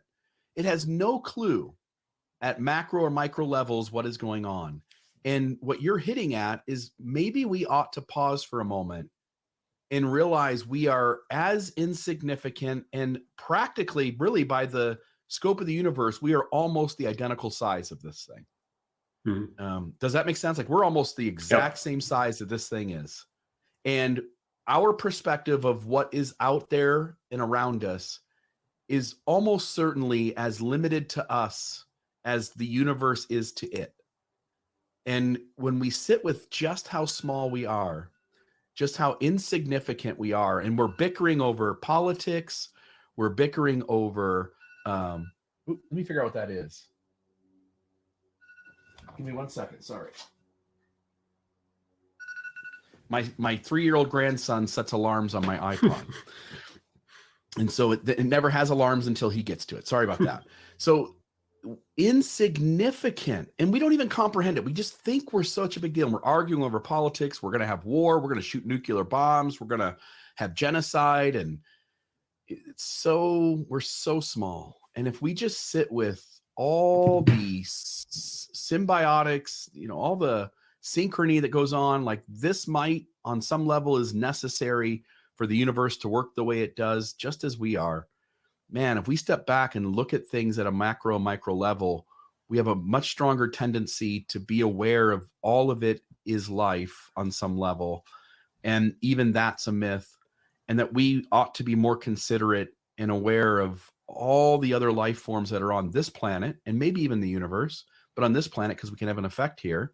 And I think it really draws us to be much more non-dualistic, non-binary, much more compassionate and inclusive, much more able to see that life is life. And why do we judge that we humans are bigger, better, more important than the cow that we kill to have a hamburger from? There's just so much going on here that we don't even comprehend. And that picture, when I see that picture every time, I go, wow, that is a complex world that thing lives in. And its world is just as complex to it as ours is to us. Yeah. And I don't know if you listened to Infants on Thrones at all, but he's kind of come into the same space that we're exploring. Hoffman? Yep. Bathing with God. But he talks about, he does a similar breakdown that you did with like the blood cells of, how each of our neurons are like conscious agents. Cause you think, we view, from a materialist perspective, we view our consciousness as just the summation of all these neurons interconnecting and interacting. Then you zoom out and you realize, like, what are we doing with each other? You and me talking, cars, roadways, communication, aren't we all neurons? And even in Sapiens, he talks about these entities that kind of exist. He calls them on a fictional or a mental plane. But I think they're just as real, because real, it's foolish, I think, to think of like real as being physical and then like mental as not being real, especially when you explore these, altered states of consciousness, and everything's real. It's just a different type of real. And then Bernardo Kastrup also talks about just zooming out, and you look at the galaxies and the systems, and how similar that looks to neurons and whatnot. So I think there's all these, again, with Donald Hoffman's framework, each perspective has a consciousness, kind of an ego. It's a perspective that you can take. But in Sapiens, he talks about like, the idea of an LLC, or the idea of right, society itself. It's real, and it's just an idea, right? Yeah, and the fact that like, we as individuals, we didn't go through the agricultural revolution because it benefited us. It was actually sort of this agenda of humanity as a whole, that it served humanity as a whole better, but not us individually. So it's, there is a level of autonomy that that humanity has as a entity. So I'm going to go into dreams, because I think, this idea of like, we are part of consciousness, we're a dissociated aspect of consciousness, is again very different than what we experience in it. Our physical world, everything feels so real that seems like a very odd idea. But dreams, we don't think about dreams often, and science doesn't have a very good consensus on what's happening with dreams or why we dream, but they're real. We experience them every night. And if you look closely into them, you start to see principles, I think, that illustrate this idea. So in dreams happen during our REM cycle, rapid eye movement cycle of sleep. You can have dreams in other cycles, but they're much more simple, and they're just kind of objects rather than a whole scene.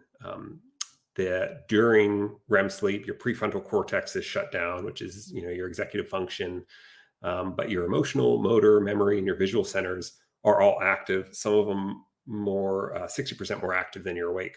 So if we understand that during our waking state, our reality, our experience, it's consciousness. Reality is consciousness, and it's a show that our brain is putting on based on sensory input that it's bringing in from sight, sound. It's just another screen. Yep. When you're sleeping, your brain's doing the same thing. It's creating a reality show, and it's just that the chord that it's taking for all the input to construct the reality, it's cycling from itself. It's plugging it back into the brain rather than plugging it into like a quote unquote external world. And so for all intents and purposes, you are experiencing reality. It is real. It's just got a different source of the substrate base material. You're paralyzed. Your body does shut down all motor activity except with your eyes, and I think some muscles in your ears. So you don't act out all these things, but you're experiencing reality. And then you as a real world person that typically operates as one consciousness or one ego, your brain in the dream state is subdividing itself. It's creating a simulation where a lot of the processing power is going to the background, the other characters in your dream, and then just one part of your brain power, your consciousness, is identifying as the main character in the dream. All the other people that you're seeing, all the background, it is all from the same meta consciousness. But in the normal non-lucid dreaming state, that's bizarre, and it would be crazy to think that you are these other things that exist. That people can tell you jokes, they're funny to you, they surprise you, you're terrified of other things that you're experiencing, but it's all coming from there's a sub-ego, a smaller fractalized version, but it's all part of the same simulation, the same. Isn't that crazy? Like the characters in your dreams have their own consciousness, but you're the one giving it to them because you can recognize it's not real. You're the one fabricating it, and all the characters in your dream have their own agenda. That's insanity. Yeah. And so, where it gets it gets weirder too. So this, I copied something from Dogen Buddhist philosophy from Wikipedia on reality and dreams. So according to Dogen teachings, the energy of an individual is essentially without form and free from duality. However, karmic traces contained in the individual's mind stream give rise to two kinds of forms: forms that the individual experiences as his or her body, voice, and mind, and forms that the individual experiences as an external environment. What appears as a world of permanent external phenomena is the energy of an individual, him or herself, of the individual, him or herself. There is nothing completely external or separate from the individual. Everything that manifests in the individual's mind and field of experience is a continuum. And so it's talking about that, some forms of Buddhist philosophy were kind of in these stacked dream states where like your consciousness fractalizes down into like a little ego. And then, but all the other things you're experiencing are technically you. They're coming from the same source as you, the little person in your dream. But some of, your energy is subdivided into things that you identify as yourself, and then things that are your external environment. So tie this back into dissociative identity disorder, which I had not looked into much until like a year ago. But it's I think it's a very important way of understanding consciousness. And, you've got an individual who often, or maybe always due to trauma, has quarantined or compartmentalized parts of their their mind into different alter egos. And so essentially to save the rest of the mind, when certain trauma is happening, there's a part of the consciousness that stays at a certain age, is a certain identity. And then these people can have multiple different alter egos that some of them are co-conscious. So like when one takes over, there's, I think, often a main ego, but sometimes those alter egos allow that main ego to kind of view when they're in the driver's seat. Other times it gets shut out and they do not, they can't view what's going on. So these are examples of a mind that has separate personalities, individual experiences, consciousnesses in that mind.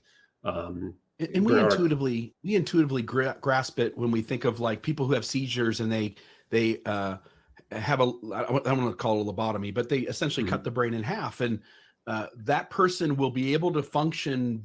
Their life is better than having constant seizures, but something else happens, which is now it's almost two consciousnesses. And you will have like where one side wants to smoke and the other one wants to slap the hand and take it out of the hand and throw it away. There are times where one consciousness has tried to fight the other, and a hand has tried to punch the person or stop them from doing what they're doing. When you get to this level, you think the world works a certain way, and again, it just doesn't. And only because it's put together the way it does, or because you see a limited perspective, are you permitted or able to sense that the world works in a certain way.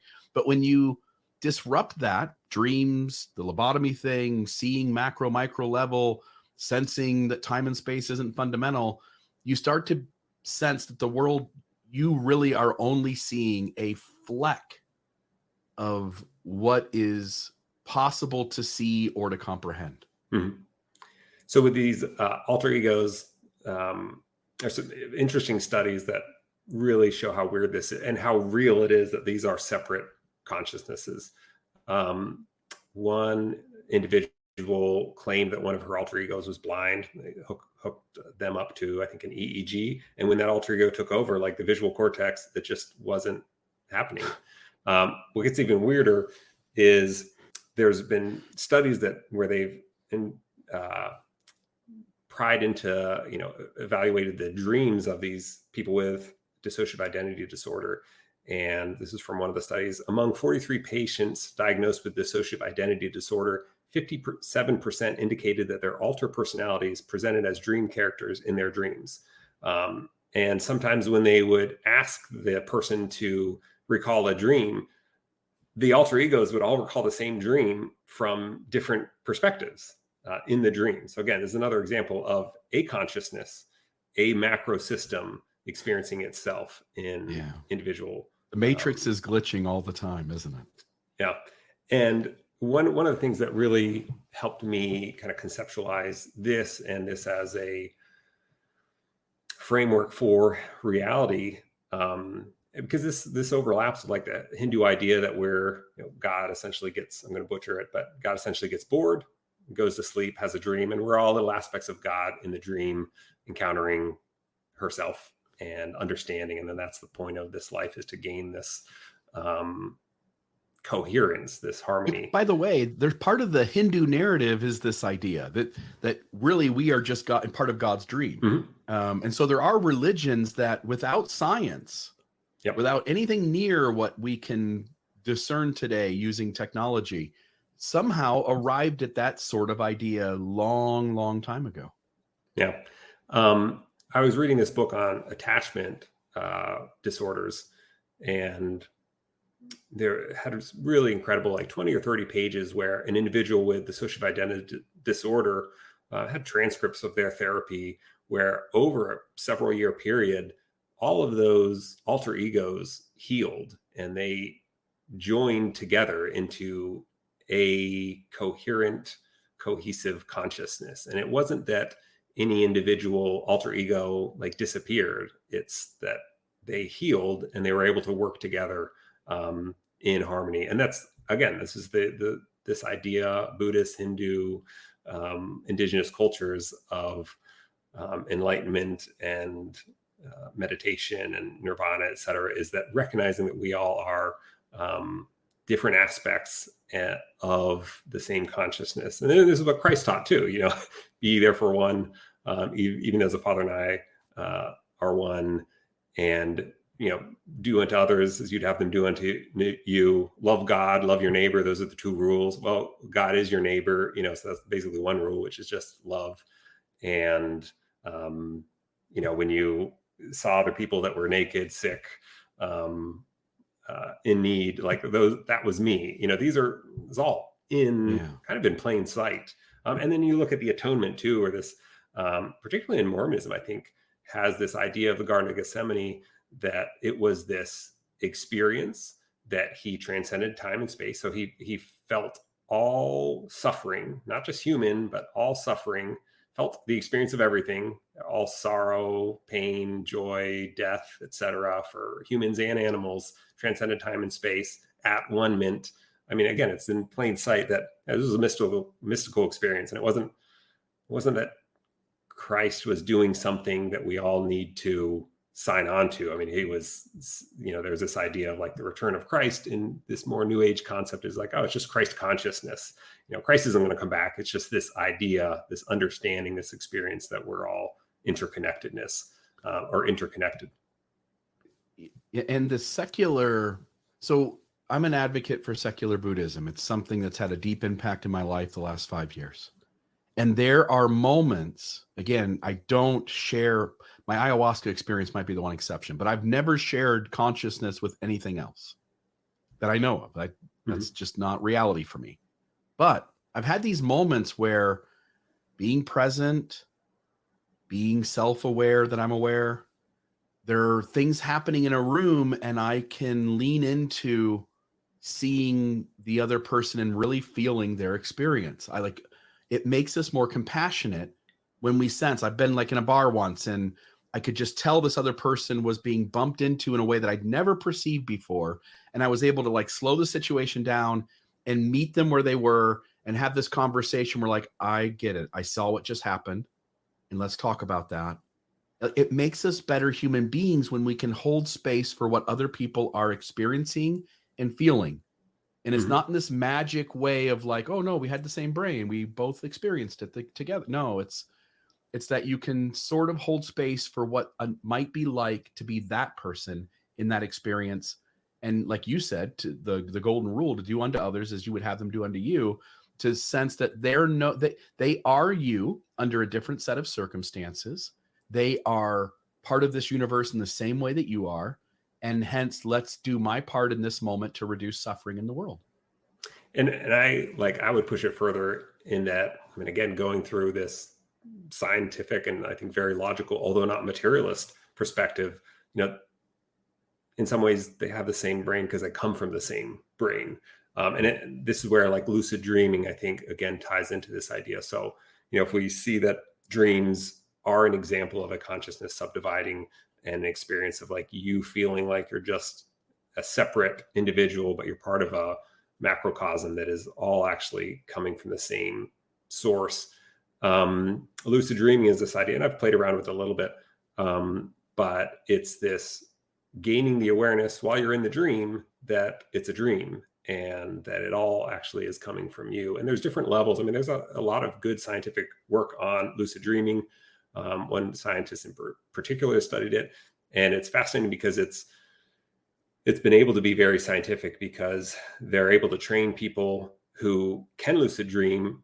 Once they are aware that they're lucid, they can move their eyes in certain movements, indicating to the outside world that they're lucid dreaming. And then they can communicate back and forth, people on this layer of reality and people in the dream, and ask them questions and whatnot. So this has allowed them to get into MRIs and see what's going on. So when a person gains lucidity, they see that in the brain, the prefrontal cortex now lights up, and I think there's some evidence that the amygdala, the limbic system, kind of this fight or flight system starts to, which I think is the evolutionarily older part of us, quiets down because we realize that there's more to this. There's some illusory nature of reality. There's another layer where we don't have to operate just from this fight or flight. But there's these different levels of lucid dreaming. The lowest level being that you're just aware that you're in a dream. But then the more awareness you have and interconnectedness that your perspective, the more you can change actually your perspective from just being that little ego to more of the dream, expanding it to more of the consciousness that is creating the dream. Think about that. There's really nothing that would stop you from in a dream taking the consciousness of another character. Mm-hmm. Yeah. And you can start to control the physical matter. You can start to control the other people. And that this is this whole aspect of Tibetan Buddhism, the dream yoga, where they train to recognize that they're in the dream. And then in the dream, you can actually gain a level of lucidity in which the dream essentially collapses. You have access to your waking memories as an individual who is sleeping. And again, this is, I think, it happens in the dream world where there's this metaphysical mind meld, connection to the universal consciousness. And again, I don't think there's actually really any good argument that this isn't another layer, a fractalized level of that. And so, because we experience reality just the same as we're experiencing in a dream, but just on a smaller level. And so I think reality is also sort of the same way. And I'm sorry I keep stopping you, but I want to kind of bounce these ideas off. So reality is also the same way in that if you understand it's all myth, it's all made up, you are an actor or actress in a play, and you are the star of your own show because your brain has no other ability generally than to take your own perspective. But you really do get to be an actor or actress on the stage, and not that you have total control, but you do get to sort of create whatever story you want. And you can see people do that. Like some people are like, this is what I want to do with my life. And they go do it. And if the more aware that you are that it's all myth, that it's to the point where, again, the other side of the coin of nihilism is absurdism. This is all absurd. And you can do whatever you want. If I wanted to spend my 10,000 hours becoming an expert on Mormonism and make a living doing a podcast on Mormonism, I can do that and did. Like all of us get to create the life we want. Now there's limitations and some of us have more inherent gifts to do the thing we want to do than others. Some people will have barriers to being able to do things, but I don't believe in the secret, but this is the idea behind the secret, is that if you think a thought and lean into that thought and start doing things in your life to bring that thought about, many of us can bring that thing to fruition. Yeah. And again, I mean, the secret, the new age stuff, once you like ground yourself in the fact that everything's myth and all of truth should be examined by how internally consistent it is and how much it empowers you, and the fact that reality is subjective, and we're all actually experiencing I like how he talked about in Sapiens, an intersubjective reality. I mean, that's what these people are saying, is that we are living in an intersubjective reality. We're living in a cosmic dream. And, these are all, there's infinite conscious perspectives. There's the perspective of the mind that's dreaming, and then there's perspectives of all the individual parts of the dream. Yeah. And anything that, that we get dismissive of new age secret stuff like that, because, it doesn't make sense. It's not logical. By what grounds? By like materialist grounds, by this idea that matter is the fundamental aspect of reality, which I think there's actually not, there's not a good case for that anymore. I mean, it's a valid perspective from within that small framework, but now we're experiencing and moving past that, where we have to realize, it's Newtonian physics, and then there's something else that is deeper and more fundamental. And this and to notice that the only thing that stops you from bringing your dream to pass is either your own reluctance to do so, or the rest of the universe trying to bring its dream to pass. Mm-hmm. Those are the only things that get in the way. And I think this is, Jacob Hansen was like pushing you basically on like, what's the meaning of life? What's the moral, et cetera. I mean, when you view the universe, reality, as a consciousness, as mental, I mean, the point of this is just like therapy. It's having self-love, coherence, updating your internal working models, the meaning that you've made from your life of like, oh, I'm just a victim, all these things happen to me, to like, what can I learn from this? And I'm so grateful I can see, the changes I've made from it.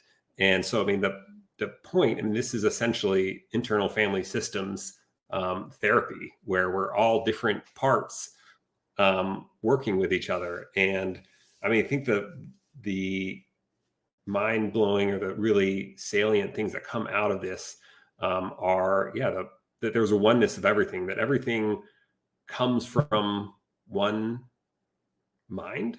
And again, this is what quantum physics says in a different way. And once everything is one, there's no other. And this means a couple of things. One, everything is meaningless, because something having meaning means that it has to come from some outside source, some God, some other rules. And have you watched Everything Everywhere All at Once? Yes, this is the I forget, I don't know her name. It's the Asian woman, and she is stuck. She sort of can transport through different parallel universes, sort of. And yes, I've seen it. Yeah, really, it really goes into nihilism, like everything's meaningless.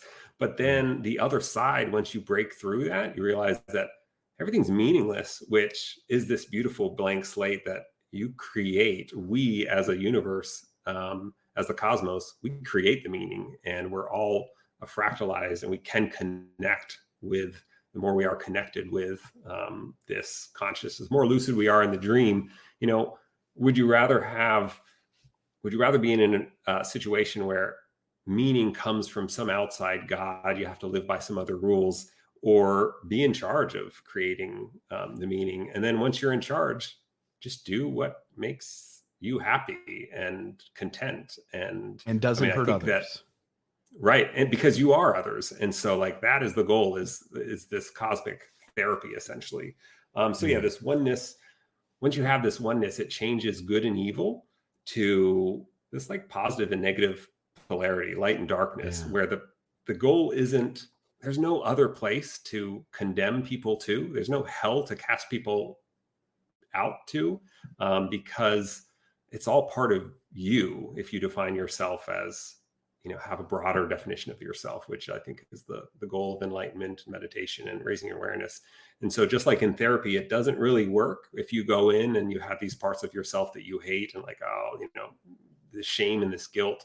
I mean, the way to heal in therapy is to understand those parts, hold those parts, and integrate them in. Like, I understand, these desires that I have, or, that I this is an interesting part with the Lori Vallow thing, that as I followed it, I saw again that she had these, delusions. And then I picked up, being a parent is tough. And it seemed like she had, a very difficult situation, wasn't happy, had these kids.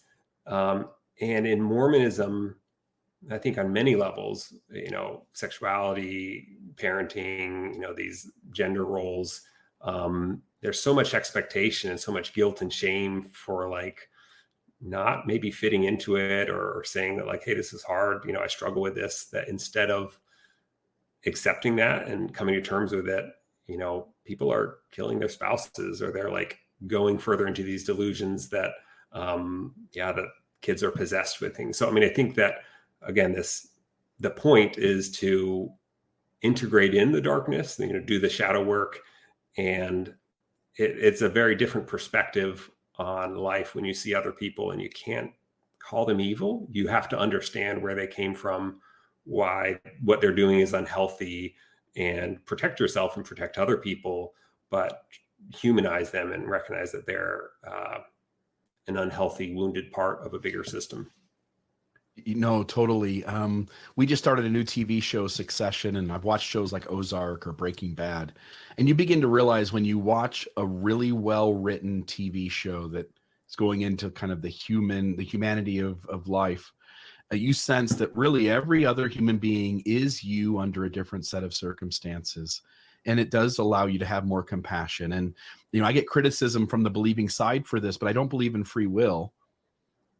But I do believe, like you and I are having this conversation and you're sharing ideas that came into your consciousness, and now they're being brought into mine where I didn't have them. And now I get to go forward and have my dream be different than it would have been if you and I had never had this conversation. But the idea that there isn't free will, the idea that lots of our predispositions, let me say it differently, that a lot of our outward unhealthy behaviors, especially when we go to the extreme even, are genetic or epigenetic or experiential, meaning that what happened before led to this moment and why we did what we did, or our biology, our parents, their own traumas. We know from science that when we experience trauma, that trauma can, in the mother's case, be passed on. So in DNA, some memory, some echo of that trauma, so that the kids born before the trauma and the kids born after the trauma may have lots of similarities, but when it comes to situations that are similar to the trauma itself, they behave very differently. And they can note that. And so when you sense like this other human being, serial killers, again, I don't mean this lightly. I'm not trying to justify unhealthy behavior. We definitely need to protect. We need to get justice for victims. And that I would frame that conversation very differently than how the world does. But we need to get justice for victims, and we need to keep unhealthy people at distance from potential future victims, right? So we do need to put people in jail. That I don't have and they do need to be they need to be pulled out of society so they can't hurt other people. But pedophiles and serial killers have a predisposition. So I've never planned out how to kill someone. I've never thought about how to do that. I've never wanted to take another person's life. And there are other people on this planet who can't stop thinking about killing someone. It is ingrained in them to the point where they eventually give in and start doing it. And once you sense like every other human being is doing the best they can, and they really couldn't have made any other decision than they did, you begin to sense like, oh, like maybe how we frame justice and mercy and vindication and revenge and all these things need to change. And only by leaning into the latest data about how we are the way we are, can we begin to make changes and do things differently. Yeah, Sam Harris talks about this stuff a lot. And the free will stuff, I mean, it's a paradox on some sense. And it depends on what perspective you're taking of consciousness. We're all cells in a cosmic body. At the cell level, we don't really have free will. We're just doing, according to biology and what the body is telling us to do. But on the body level, if you change your awareness and see the outer picture, at a higher level awareness, there is free will. Like the body can decide what to do. But then again, if you zoom out, the body, how much free will is there? Because on one degree, it's genetics, and environment is part of the ecosystem. So it's a paradox. We both have zero free will, and we have infinite free will, and like it's in holding that paradox. But yeah, this idea of I had read a book that talked about it as situationism or dispositionism, is like when you look at another person, situationists feel that that person acted the way they did because of the situation. And, more commonly it's dispositionism, is that person acted because of their disposition, which is, an absurd idea that like Hitler, these serial killers, that they're born, from a religious perspective. At what point did they become evil, and when did it become their choice versus the combination of genetics and trauma and biology and whatnot? So yeah, I mean, I'm firmly in the situationist camp, where you can still see what people are doing as unhealthy and harmful and hurtful, but then also recognize that if you somehow were transported and lived their life, like I don't think anybody would. You wouldn't do anything different, because you can't control those things. And yeah, I think it's helpful to collapse these paradoxes and hold them both as like, this is how we protect ourselves. But then we also understand, and it's very easy when somebody does something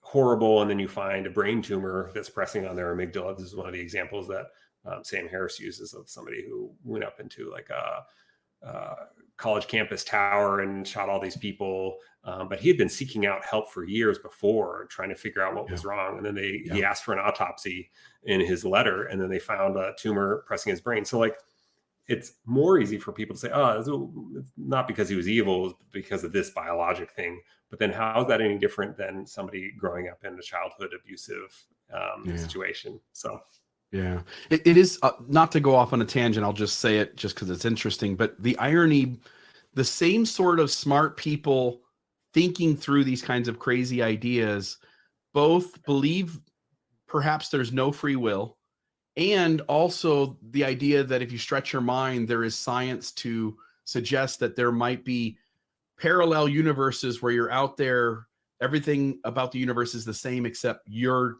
just suddenly making a different decision. And so the same sorts of choices came together, that you exist again somewhere else, but that you're not exactly you. You're doing life differently. And those two against each other make no sense to me. And yet it's the same kind of group of people going like, yeah, like, here's free will. And also here's the science behind how another universe could also have the same people, but not exactly the same. And it's mind blowing. All this stuff is, again, crazy and absurd.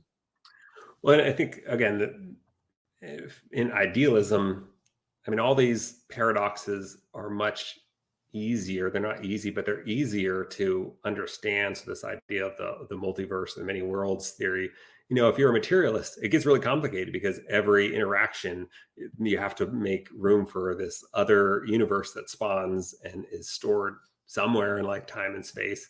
But if you're viewing this as like a cosmic dream, yeah, I mean, all the possibilities do exist in the mind. I mean, if you think about your mind, like, you can believe anything at any time. So again, they're myths. So real quick, Carl Jung, I'm not an expert in Carl Jung, but I really identify with a lot of his stuff. I think that he goes along with this idea, this philosophy of idealism, even though I think he claimed not to be an idealist, but he views this universal unconscious, that we have a personal unconscious, but then we also have this universal unconscious, or this collective conscious, where archetypes come from and that show up in dreams. And that's why these things have meaning beyond cultures. And he also believed in, to some degree, psychic, paranormal phenomenon, astrology, which again, sounds bizarre from a materialist perspective.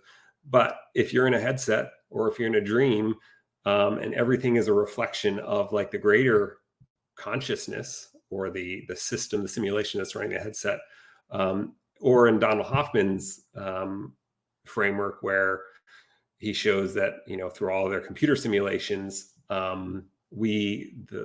according to evolution, which he views as just a myth, that we would have evolved to only register the things that support fitness. yeah, all these things in the material time and space are reflective of some deeper fundamental reality. And so you start to build a framework where paranormal phenomenon, psychic stuff doesn't prove it, but you're living in a different scenario where there's the framework that there can be some truth to it. And more, there's scientific experiments that are showing these small effects, psi experiments that are showing small effects to people concentrating on number generators, or double slit experiments. Or there's Ian Stevenson's work. He's a psychologist at the Division of Perceptual Studies, which has interviewed, looked at 3,000 cases of these kids remembering past lives and, verifying them some way. Again, there's a lot of criticism of these things, but you have to understand that some of that criticism is similar to, I think, people in the church trying to keep their view and not wanting to be open to anything that challenges that. I mean, it's very uncomfortable for scientific materialism to be open to something that undermines everything that mainstream our worldview is built on.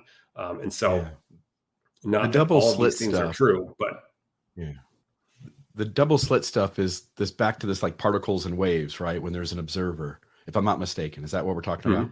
Yeah. So they even did this experiment where they moved the observer, being the camera, right? They moved whatever the technology is that's picking up on what's going on. They moved it to right after the slits. And they also found that the moment the particles got through, they went through the way they originally did. But soon as the camera started to pick them up, then it changed. The observer made the difference. And it, again, makes no sense. If you tell me the world operates differently if something is there to watch it than if it's not. And I want to read, go ahead. Just that all parts of our rational sense is confounded by that. And I want to read something from my paper, because this is one of the biggest feedback.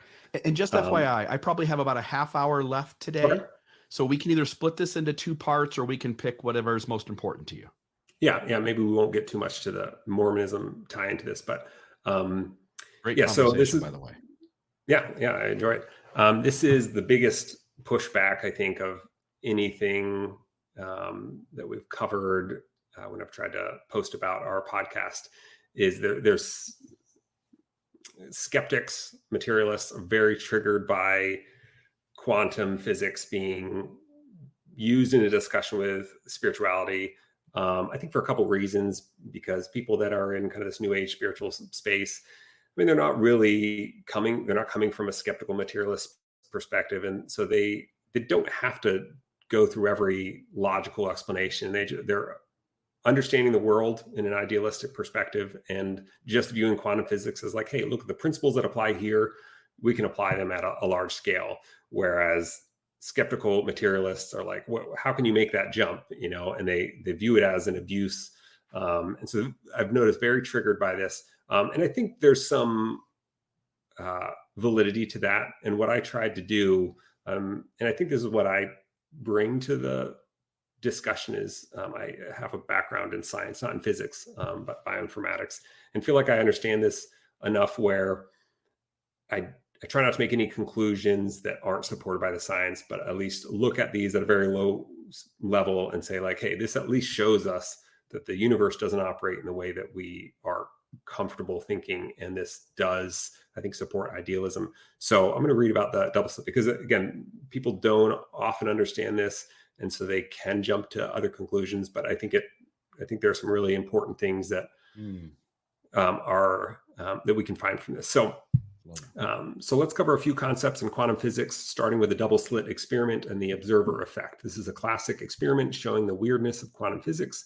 In this experiment, you shoot light or particles at a detector screen, or a wall that detects light or particles, blocked by a wall with 2 vertical slits. If you were shining a light toward those 2 slits, the light would travel as a wave, and each slit would allow through a pattern of waves, which would then interfere with the waves from the other slit, resulting in a pattern of bands on the detector screen. In other words, the peaks and valleys of the waves from the two different slits would combine at some point and cancel each other at other points, creating an interrupted pattern.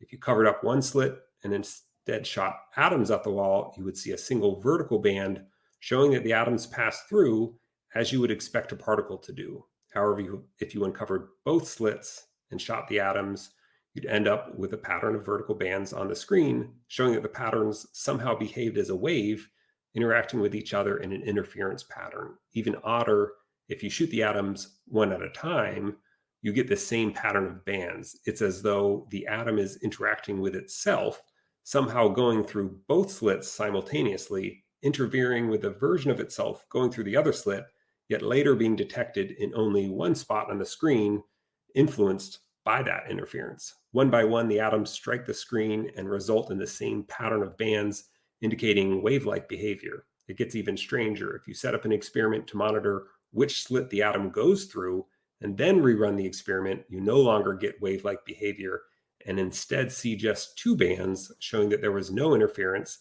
and only particle behavior is observed. The atom is no longer going through both slits and interfering with itself, but instead is going through one slit only. Yet as soon as you turn the detector off, the wave-like behavior resumes.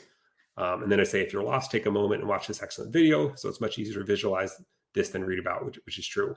In quantum physics, small particles don't exist in an exact location, but instead their position is represented by a wave function or a cloud of probable locations. In essence, the particle exists in all of those locations at the same time, but more so in certain areas which have a higher probability.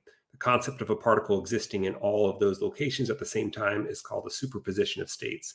This means that instead of that atom existing in a definitive location on its path toward the screen, it exists in a cloud of probability. There's a certain percent chance of it going through the left slit and a certain percent chance of it going through the right slit.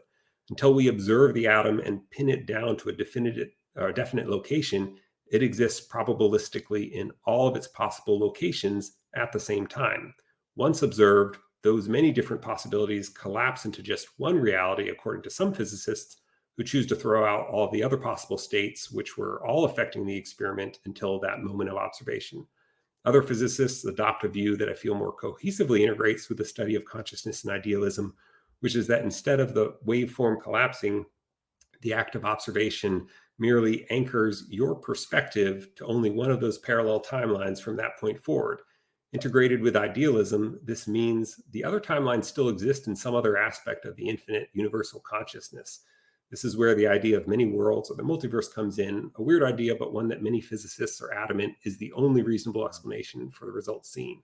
In summary, multiple realities exist at the same time, each correlating to a possible path of the atom stacked on top of each other and interacting with each other in a superposition of states. It's essential that these different timelines are stacked on top of each other and interacting, because it is only through interference from the superposition of all timelines that you would get the interference patterns. If these alternate realities only existed hypothetically, there would be no interaction and no interference pattern on the detector screen.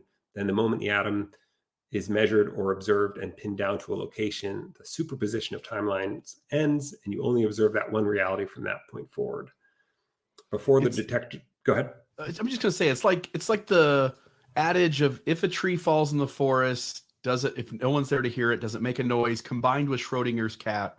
Mm-hmm. And you end up with this weird thing where if you don't look at the box, the cat is dead, but every time you look at the box, the cat's alive.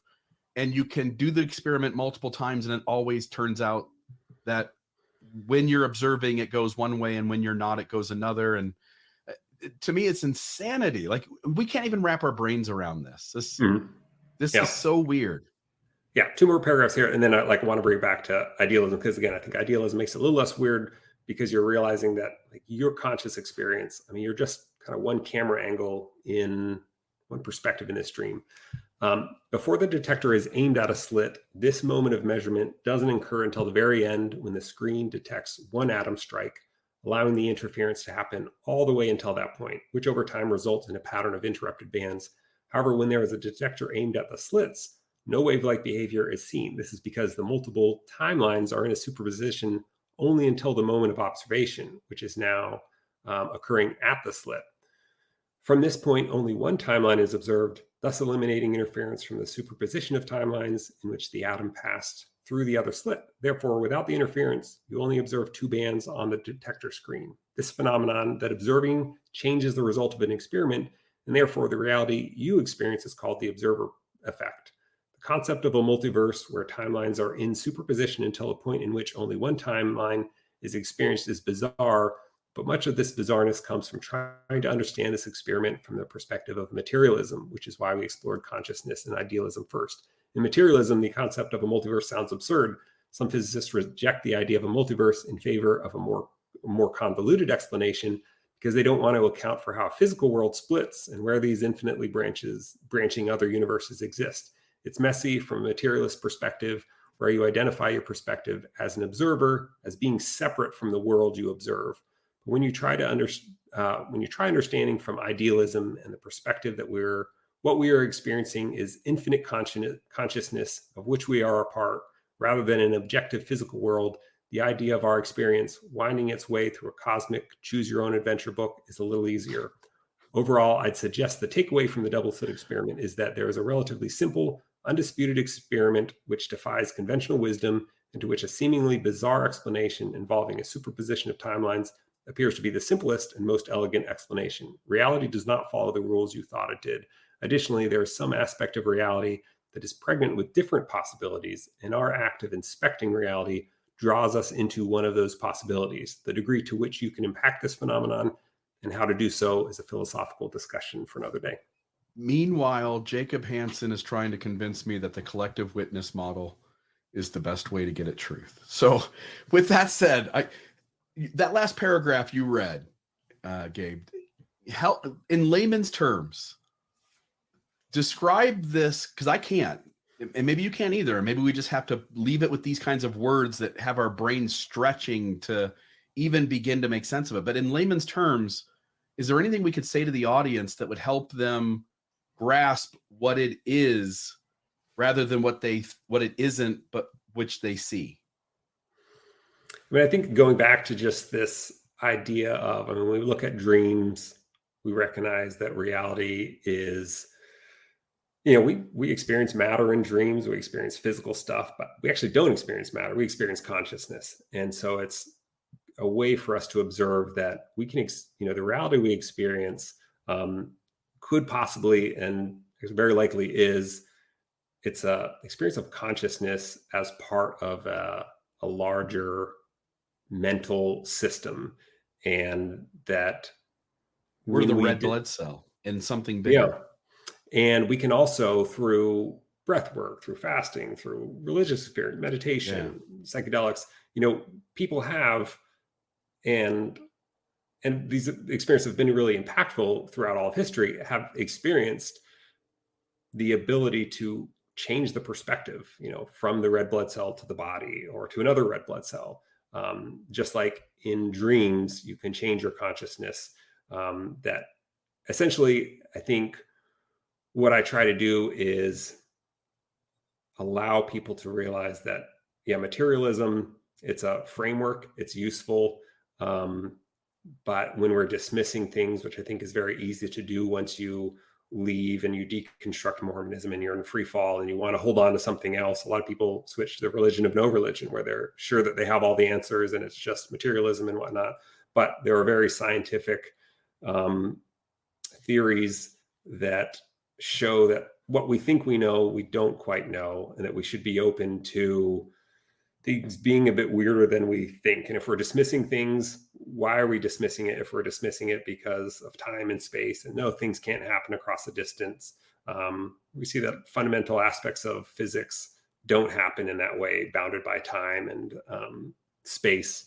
And that's where, I think Mormonism comes in later, is that I think Mormonism is this really interesting case study of how there are certain aspects of Mormonism, like the theophanies, the first vision, whether it was an actual experience or a composite of other things, but these things that he's writing in Doctrine and Covenants, where he shows that he's kind of experiencing this God that's in, above, and around everything. It's a different God than Mormonism now believes, or the Book of Mormon translation, I mean, there is an explanation of how he could leave and come back and not have to be prompted at where he is and be speaking in a different way than maybe he's educated, which, I think there's questions about that. But there are explanations that don't mean that the church is true the way they say it is, but also don't mean that everything is just a fraud.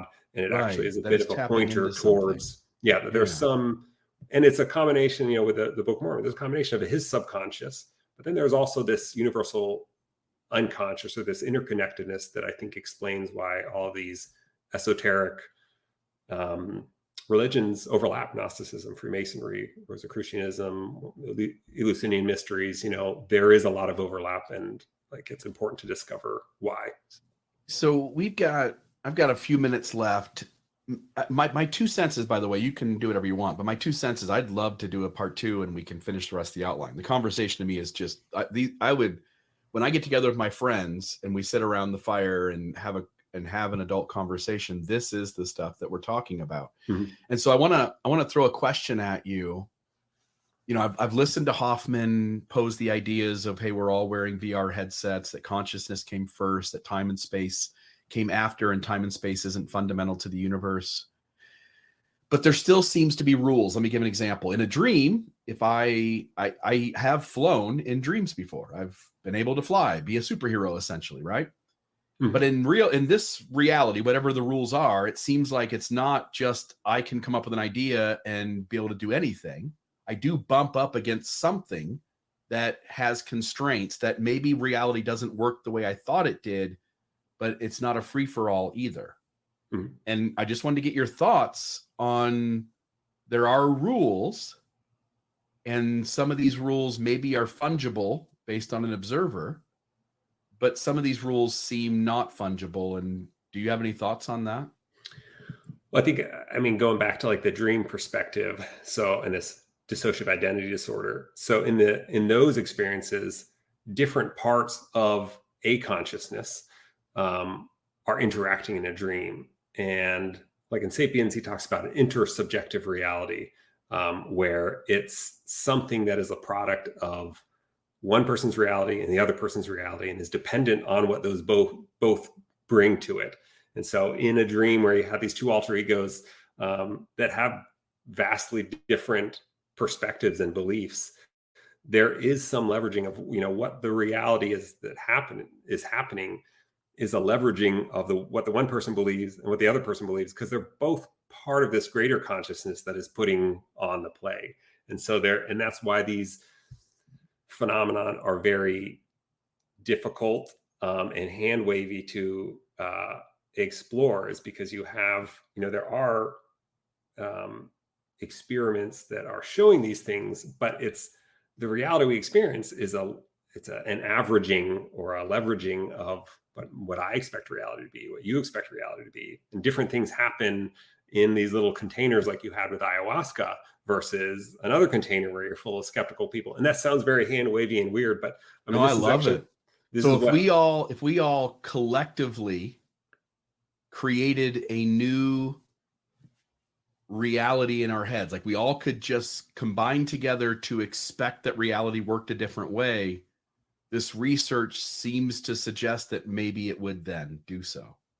Yeah, and there's a study, I think it was Stanford had a department that was studying these paranormal or like psi experiments. And they had a couple of experiments that were, I think, random number generators and like metal balls that kind of worked in a random way. And they had people just like sit there and watch them and try to influence it. And the results had like a statistically significant effect, but a very small one. Yeah. But then the people in all these have criticism. And one of the criticism was that if you looked at the results, there was one individual that was responsible for a majority of the effect. And that individual was involved in the research. And so they're like, we don't really know how this happened, but it's not double blind. But that actually would be exactly what you'd expect to see in a reality that is a cosmic dream, is that the person that is most in touch and has a greater level of awareness or lucidity and is more connected to the universal conscious would be the one that has the bigger influence on the consciousness around us. So it's This has so many ramifications. Water witchers who, when Mhm. there's an observer who's going to say like, hey, prove it and I'll pay you $1 million, it can't be done. But maybe, again, not saying water witching's real, but that this idea behind what we're talking about today leaves room that some things may work when no one's watching, other than the Mhm. person who can dream it to be true. And Yep. then it doesn't work whenever there's an observer. Yeah, This change. there's a Yeah. I've just recently got into this high strangeness stuff, not much, but this idea of like aliens and all these other beings, and it's really good. I read a good paper that was saying like, these, the question isn't are these things real or not, but it's like what type of real. And in, from one experience to the other, and then even within experiences, these things sometimes are physical things and then morph into like a mental thing. And I mean, your experience with altered states of reality, it's not, I struggle when people call them hallucinations, because like, and essentially all we're experiencing is kind A of a hallucination. consensus Yeah. hallucination. But yeah, if you look into these experiences, it's interesting because it's not just somebody walking out in the woods and seeing something that looks like Sasquatch. They're having all these synchronicities that are happening before the event and then after the event. And then like Sasquatch is like telepathically talking to them and they have this like feeling of bliss and love. And then the government, I think, was researching Skinwalker Ranch, where a lot of the stuff happened in Utah. And this one podcast, again, I don't know much about this stuff, but it's interesting seeing how this all fits within like religious phenomenon and altered states of consciousness. But these people were, they couldn't document a lot of stuff out there. But then I think when they went back to like Maryland and DC, these different phenomena were following them home, and then people around them we're also experiencing things. So there is some level of like reality being what we experience, and some overlapping of nervous systems and consciousness where we affect others. Yeah. And you can look at it from a materialist perspective of like mirror neurons and co-regulation, and how like, I think I'm separate than you, but if you're triggered by something in fight and flight, that affects my nervous system on a subconscious level. So where you want Yeah. to draw the line of how you interpret is up to you. But I think things are a lot squishier than we used to think. This changes entirely these ideas of like, have faith. If you had the faith of a mustard seed, you could move mountains. Yeah. Um, this idea that maybe if you believe in Mormonism, or if you believe in astrology, or if you believe in tarot cards, that so long as you believe in it with some degree of intensity, it actually does hold up to be true.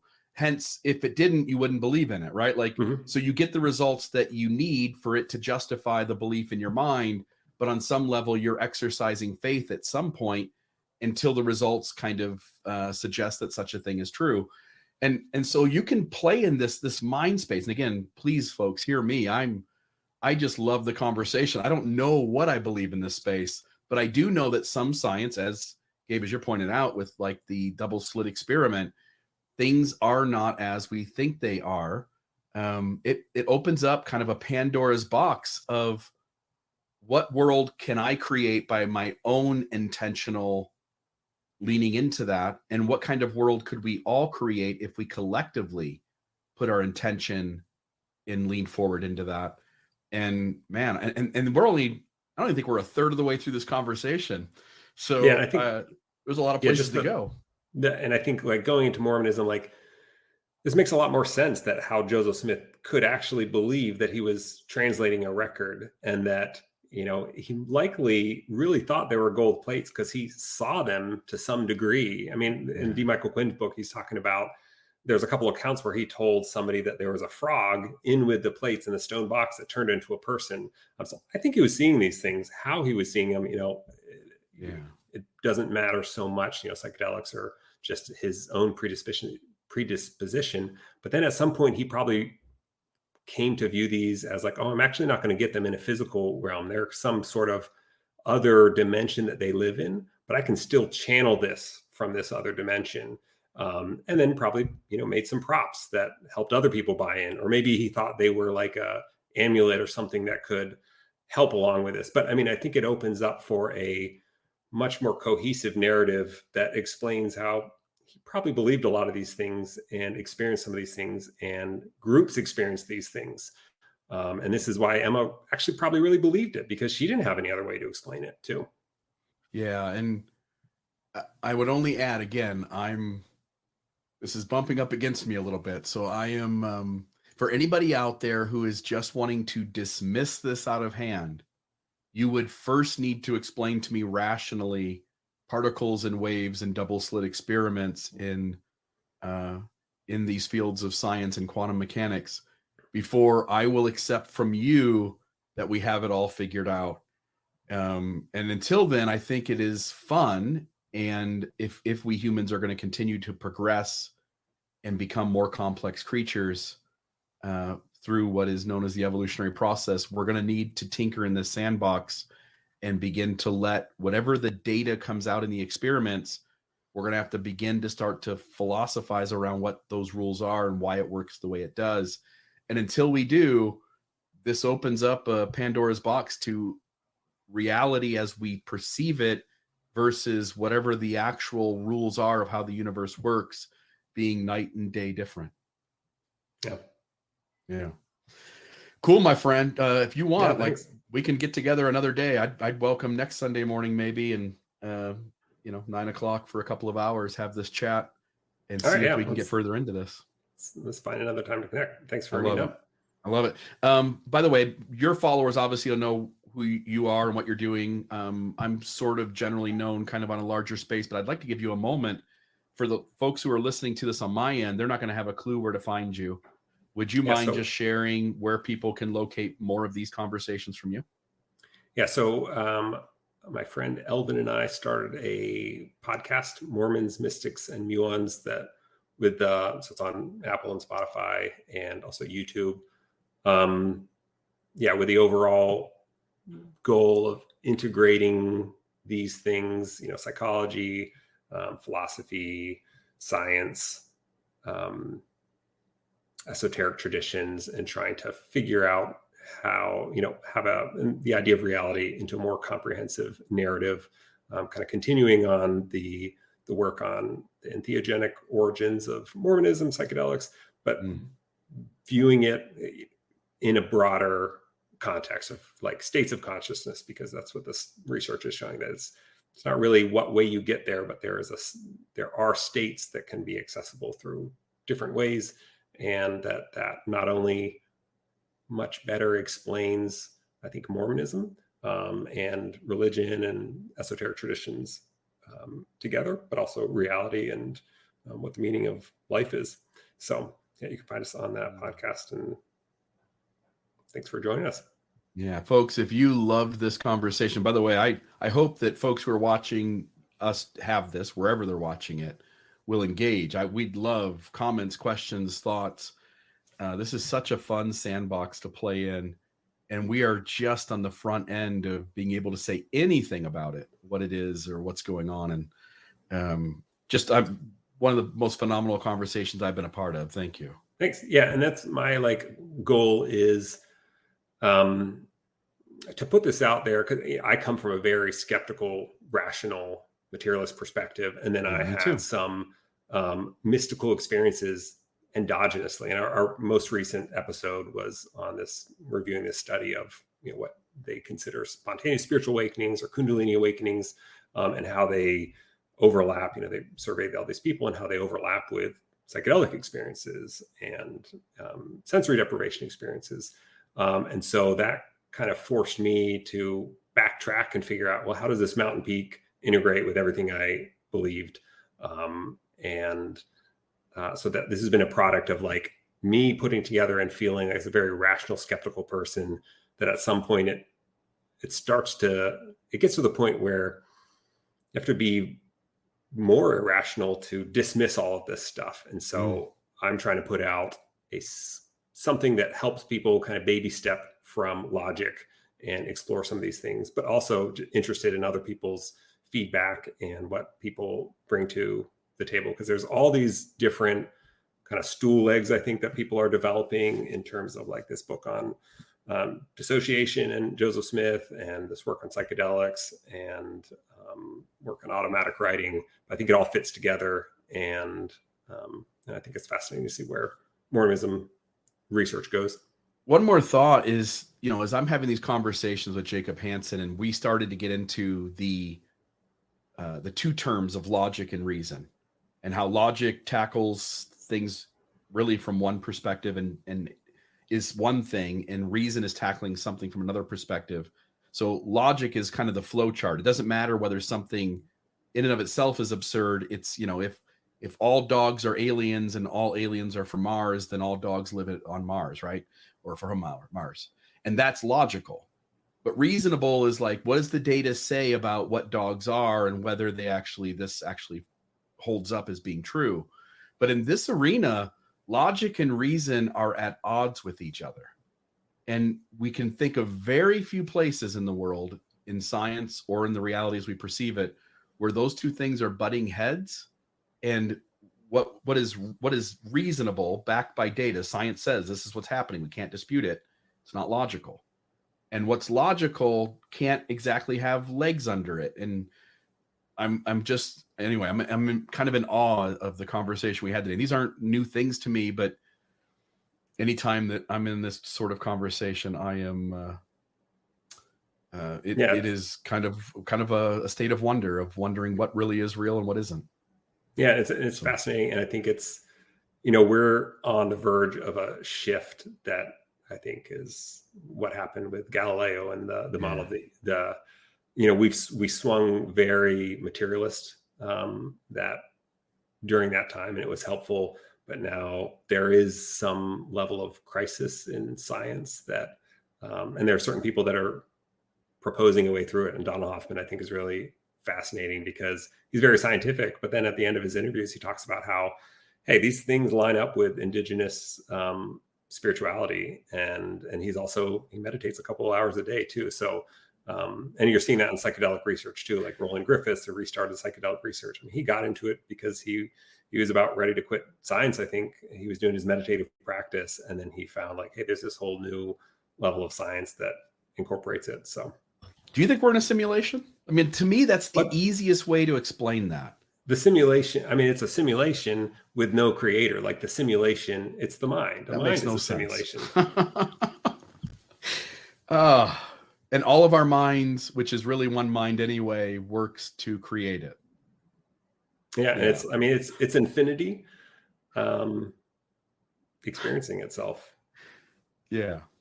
Okay. All right. We'll end on that note. Maybe we'll pick back up here in a week or two and dive deeper into this conversation, because there's still a lot to say on things that connect to this that would make for more crazy conversation that's based in data observation. So anyway, thanks for what you're doing. I appreciate what I've listened to you, and you've been instrumental in my journey. Sweet. Love it. Have a great day, my friend. You too. Bye.